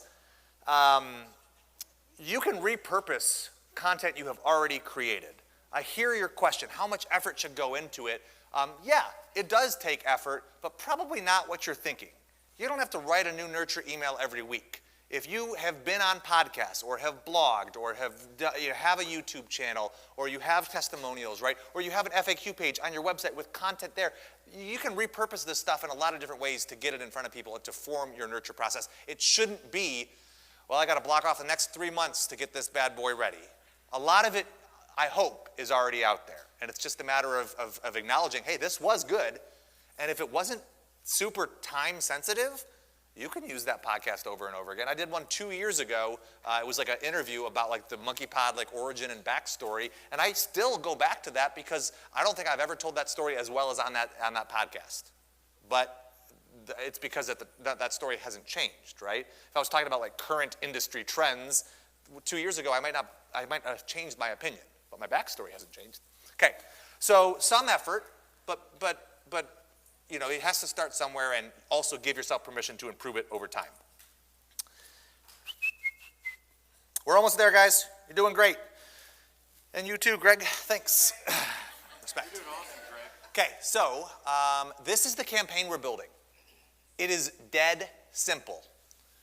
That last campaign concluded with either a purchase goal or a nurture trigger. When and if they get that nurture trigger, it starts. The nurture sequence, this one little sequence, they might be in it for a year, right? That has email, timer, email, timer, email, timer. And if you want to get real fancy with it, you could layer in some SMS messages. If you want to get even fancier, you can automatically add and remove people from Facebook audiences to show them different ads based on what stage of their nurture they're in. Anyone want to learn more about that? Okay. I've got a blog post on it. You should probably count how many times I've said that as well. What's that? Oh, perfect. Yeah, I mean, obviously I'm a fan of my own blog. I think there's a lot of good stuff there, but if you dig like little tricks and hacks and stuff like this, then you should probably check it out. But this one uses a couple different third-party tools, MyFusion Helper plus this, I think Zapier, Sumo Sync, and, or Sync Sumo, and Sync 2 CRM, and it talks about how you can automatically cycle people between audiences. So if you have Facebook ads that are running ongoing, you can have the audience dynamically rotate so people are seeing ads that correspond with and enforce the messaging that you're delivering at that stage of their nurture. Now, if you are like, wait, go back to the email part, don't worry about this. Do version 1 first. Okay, so nurture sequence. 12 emails over 12 months, that's fine. 6 emails over 6 months, do that. But start somewhere so that you have something in place to follow up with your customers, knowing you can circle back and improve it over time. Now, if the goal of this sequence is to get them to do this, then this sequence will stop when they do that. But at a certain point, they might decide, I'm no longer interested. I don't need a house in Minnesota any longer. I've moved, right? Or I found one. So you want to also acknowledge that there may come a time when they want to self-select, I'm not the right fit for this, and you let them out. The reason I like to create my own unsubscribe goals is because you might offer different products. You might have nurture about different things. And if their only option is to unsubscribe completely, then you can't communicate with them anymore if they do. So I like to give them like situationally specific opt-outs. You're currently in this campaign. We're mostly talking about this topic. If something changes and these emails about this topic are no longer valuable, click this and I will stop messaging you. It doesn't change their email status to unsubscribe, but it pulls them out of that particular campaign. Does that make sense? Hey Greg, do you have a blog post on that? Sure do. Thanks for the fine-looking question. It's called the Single Sequence Opt-Out. So if you're on the blog, it's Single Sequence Opt-Out, and it's just that strategy, the ability to give an opt-out for an isolated campaign instead of the whole system. But you specifically, the email have to say, hey, you can opt out. Yeah, yep, exactly. Way that default can spam, that unsubscribe link is there, that you can capture when they click that and show them, you really want to unsubscribe of all or use this thing. So is it John? Is it Kelly? Nailed it that time. Okay. John's question was, is there a way if somebody clicks unsubscribe that I can go wait? Like, are you sure that's what you want or whatever?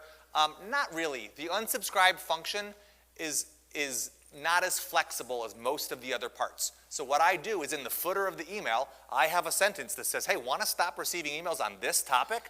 Click this one. Or if you want to unsubscribe completely and possibly click a detonator button, click here. Right? So just give them 2 options in the email so that they're clear. Oh, wait, this is what I want. All right, so in the campaign here, create my own campaign, or in the software here, click on create my own campaign. It should open up a third one. Now this is going to be nurture. And then I usually do the goal we are driving them toward.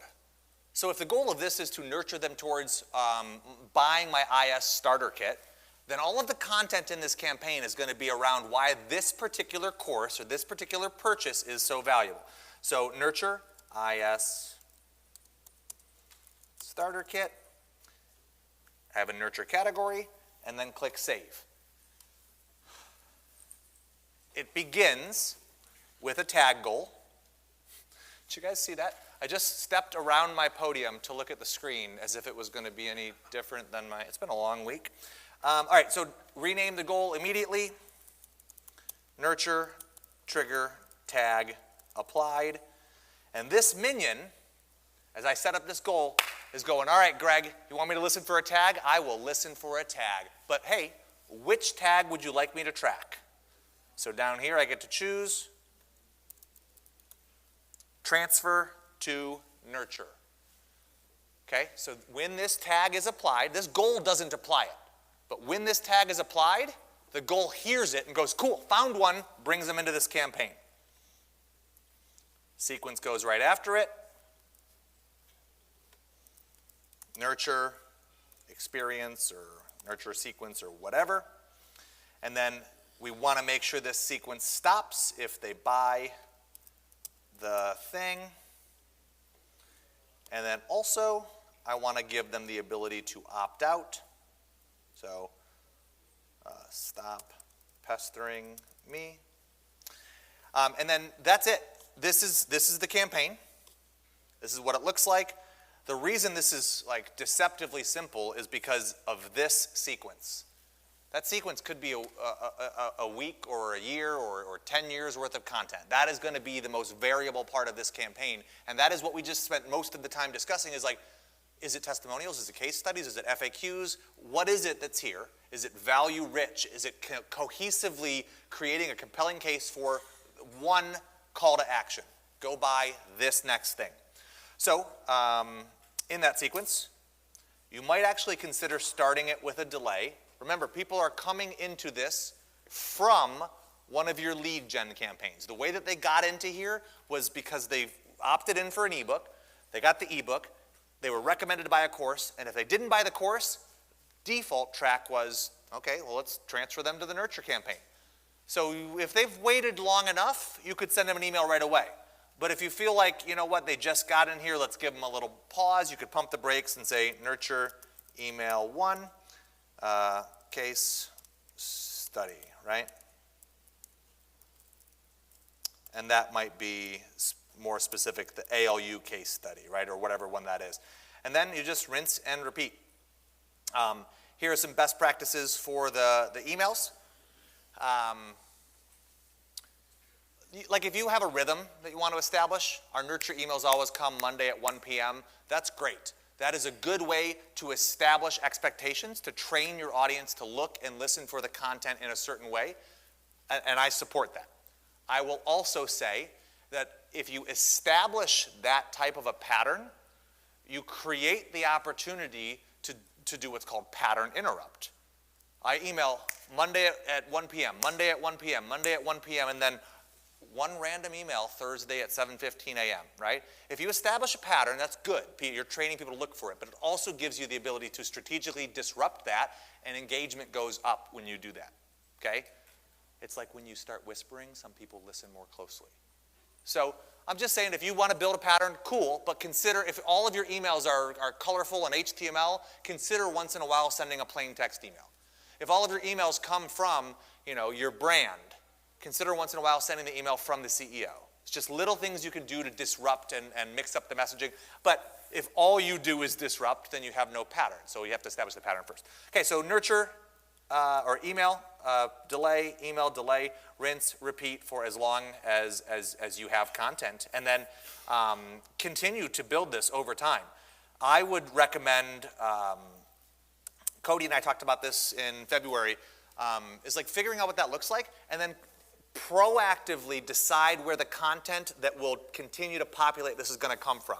So task your team who's servicing your clients with like once a quarter, each person needs to find a shining example of a service that we offer that we can feature, right? And then maybe they get a bonus. They get a $50 bonus if they're able to say, yeah, I just had this one thing and we did this one thing and here's the results it created. Cool. You could package that up, right? So figure out a system so that you can feed this nurture with new content on an ongoing basis. Does that make sense? Okay, we are going to build this now. Oh, the last thing I'll say is on your own website, you can just build a page that's like, hey, you opted out. No big deal. I thought I had one, but yeah, that was to opt in. I want to give them a page that they can see that says like, hey, restraining order issued. Here it is. Okay, so this one.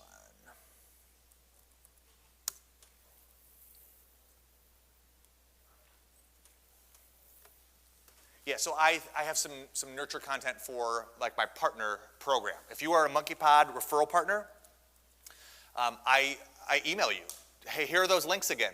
Here are those links again. Do you have any ideas for content we can co-create, or do you need any suggestions for promoting the MonkeyPod courses? And the reason I do that is because most referral partner programs fail because the partners like forget that they signed up or they lose interest. They're too busy running their own business to promote your shiz, right? So I built a perpetual loop that keeps in touch with them. And I get it. Not every partner wants me to email them every few months. So I built a page that just says, got it. No more partner emails. Most referral partner programs fail because et cetera, all the things I just said. But your opinion was heard. No more check-ins, loud and clear. In the meantime, check out my YouTube channel, right? The reason I do that, was that the phrase? The reason I say that, the reason that's important, is because my referral partners are a big part of my business. But I only want to continue to follow up with them if it serves them.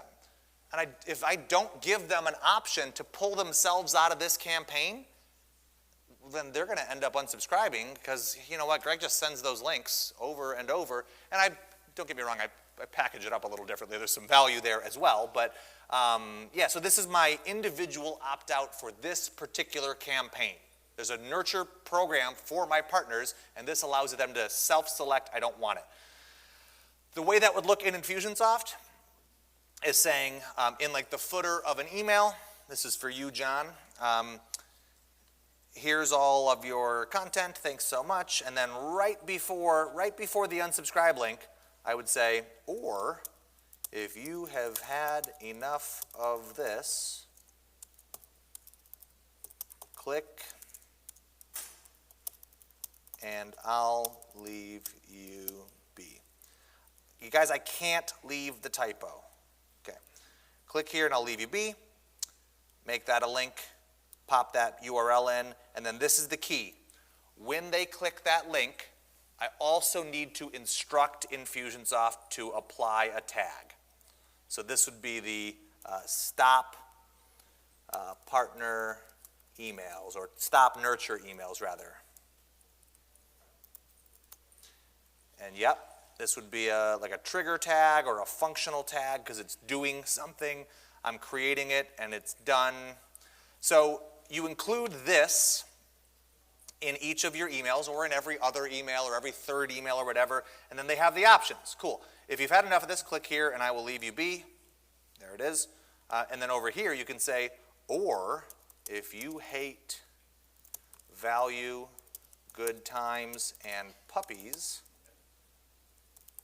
click this one to unsubscribe completely, right? Something like that. So that way, when they go to unsubscribe, or if you've had it, did I do that? Okay, so that's the way you would structure the footer of your email to give them two options, unsubscribe completely or unsubscribe from this experience. And then if they unsubscribe from the experience, it would achieve this goal, which is the stop nurture emails tag. All right, it is 4:28. We've got 32 minutes left. I have a little bit of wrap up. Let's do 20 minutes on this campaign. So if you've got a list of where the content is, start assembling it, put together the structure. You could start to write the emails or make a plan for who's going to write those emails. But let's do 20 minutes to build this.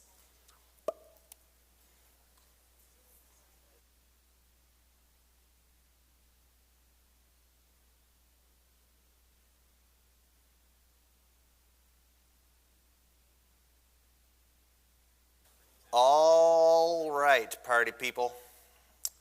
I had a question here from my homegirl, Rebecca.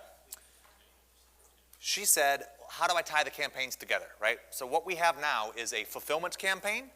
We built the lead gen campaign, and in the middle is the nurture campaign. How does a contact leap from one to the next? And the answer is that tag goal.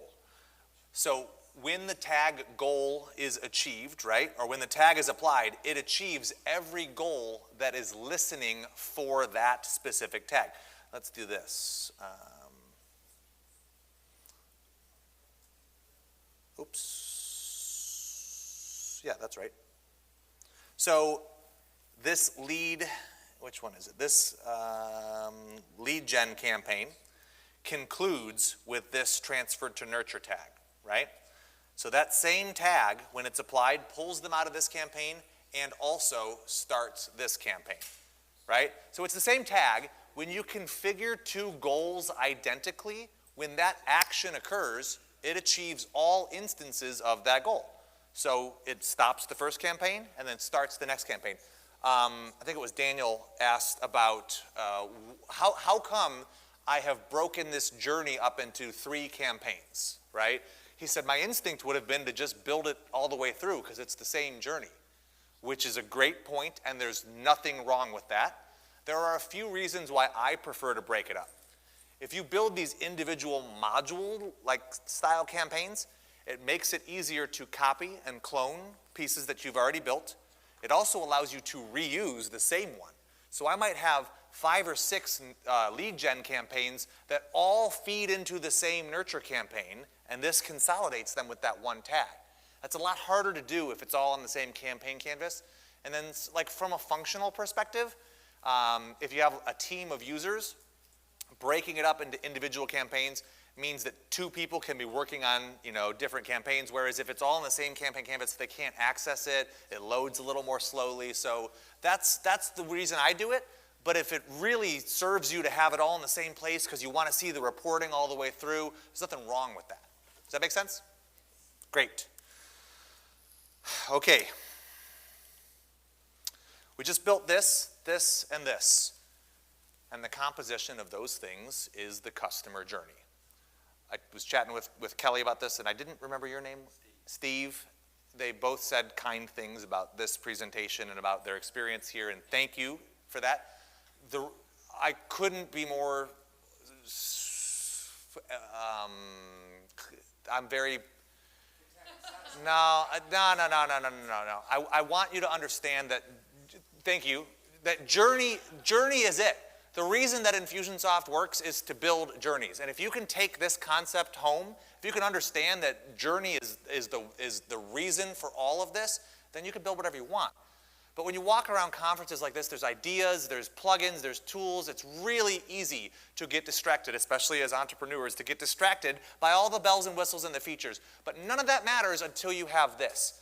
All you need to do is nail your customer journey, right? And that's the bottom line. And there is infinite opportunity to improve on it over time, but first, you have to build the first version. And for me, it's this simple. Now, you may have multiple journeys in your business, right? Some of you are like, but I got these 2 different wings, right? That's fine. Build a journey for each product, build a journey for each customer, build a journey for your partner. But once you get the journey mapping process, you unlock a new level, right? I feel that marketing automation and tools like Infusionsoft are just tools. But the journey is the blueprint that the tools build. Okay. So rinse and repeat. That's what I was trying to say. A little more succinct there. You are here, and this, I hope, is helpful. But in your customer's journey, at any given point, you need to know where there is for them. And here's why I like this, right? So let's say they hear about your brand. They go from hearing about your brand to being drawn to it, to checking it out on the website. They begin their journey. They ultimately opt in. From opting in, the automation takes place, guides them through like maybe a nurture sequence or a bunch of emails, and then drives them to a purchase or to not a purchase, right? Not every customer is going to buy from you, and that is okay. A helpful reminder I issue to myself regularly, you could steal this if you like, is that the people who don't buy from you don't hate you, right? I think the people who unsubscribe don't hate you. It's not personal. The things you offer are only a good fit for the things that they're a good fit for. And the sooner people can realize, that's not me, that's a win for everyone. Once they buy, they consume, in my case it's a virtual course, and then we build that relationship over time, and then they continue down their customer success path until whatever the summit is, whether that's buying all of your things or becoming a partner. And then here's the cool part. It feeds itself. When you create an experience that produces happy, satisfied customers, they turn into advocates for your brand, and they tell the next person what to expect. The beautiful part about this and about automation in general is that you only need to build it. And from there, you get to leverage it over and over and over. So I mentioned this, you can reuse certain parts. This is a loose description of how this could work. Let's say you have 5 different traffic sources. You might be leading them towards 4 unique opt-ins. Those opt-ins will each have their own delivery process, but you might only have two nurture funnels guiding towards one purchase. If you only sell one thing, everything up here, as complicated as it may feel, is only designed to produce one transaction, one fulfillment, ultimately the wow experience, the partner journey, right? I want this to be reassuring, because if you just mapped a journey today and you're like, shit, I got to do that over and over and over, you only need to get that core path dialed in, and then you got like tributaries that feed it, you got exit ramps and on-ramps, and it can get complicated, but it starts simple. One thing leads to the next. Create and pave that path for your customers. It is like building a roller coaster. You are laying the tracks, designing and curating the experience you want them to create, and if you do it well, people will line up for it. It's that simple. What you do next, if you've nailed this and you're like, hey, this makes total sense, I'm done, you can retire, but there's always opportunity to make it better. I talked about those bells and whistles and shiny features. This is, if you've got it, then challenge yourself to go back over it with a new lens, because the journey you created a year ago might not be as relevant today. Your business has changed, you have changed, your customers may have changed, your product has changed. I can't tell you how cathartic it can be to go back over a campaign that you have built and see it with a new lens and recognize opportunity that you didn't see the first time, because either the technology has changed or you as a business owner have evolved. So what do I do next? Revisit what you've done. Find opportunities to layer in the cool tools that are all around us. Start using SMS or start using quizzes or build that membership area, right? But don't do those things until you've nailed that core journey. Okay. It's probably about 5 o'clock. This was awesome. I am done. You know where to find me if you'd like more of all that. Go ahead. When's your next retreat? Oh, that's a great question. And if I were a better marketer, I would have an answer for you. Although, yeah, I had a member here this week who was like, hey, I'm ready. And that is what it takes for me, is like somebody to be like, can you just do the thing that I want? And so I have one in the works. We're looking at August. But get in touch with me. If you want the dates and details, I'll happily, fill you in. Yeah? What's a retreat? I told you I wasn't pitching, all right? Yeah. So You're so awesome, Bob. 5 years ago or so, I was overwhelmed because I felt like I was running my business instead of leading it. Anyone ever feel that way? And I realized like I'm so busy making it move that I'm not really guiding it. And I talked to my partner Sarah, and she was like, well, you need to like go unplug and like spend 2 days working on your business. On your business, not in your business. Novel, right? Anyone read E-Myth or Good to Great? One of those talks about that. Yeah, so I went to Flagstaff for 2 days. I booked a cabin, and like I was just going to work on my business. And as I was talking about that experience, a few other people said, I kind of need that too. And so the retreat was born. We've run it 6 times, I think 6 times. Josh came to one. Cody came to the last one. It's a 2-day event. The first day is rotating hot seats. So each business owner gets a block of time, 2 or 2.5 hours, to address a problem, a pain point, a concern, or an idea, to use the round table of entrepreneurs to attack that, to formulate a strategy and an action plan. The second day is implementation. And to make that easier, I hire and bring in consultants like these guys to work with that person. So the first day, you get all the other business owners and all the experts focused on you for that amount of time. Second day, you work side by side with a Diffusionsoft expert to actually build it. If you've learned anything from this workshop, it is not enough to just give out ideas. It is really important to me that you leave the retreat having done stuff so that you know where that recoup of your investment is coming from. So that's the retreat. Yeah, monkeybobmarketing.com/retreat. That's it. Thank you guys for attending my session.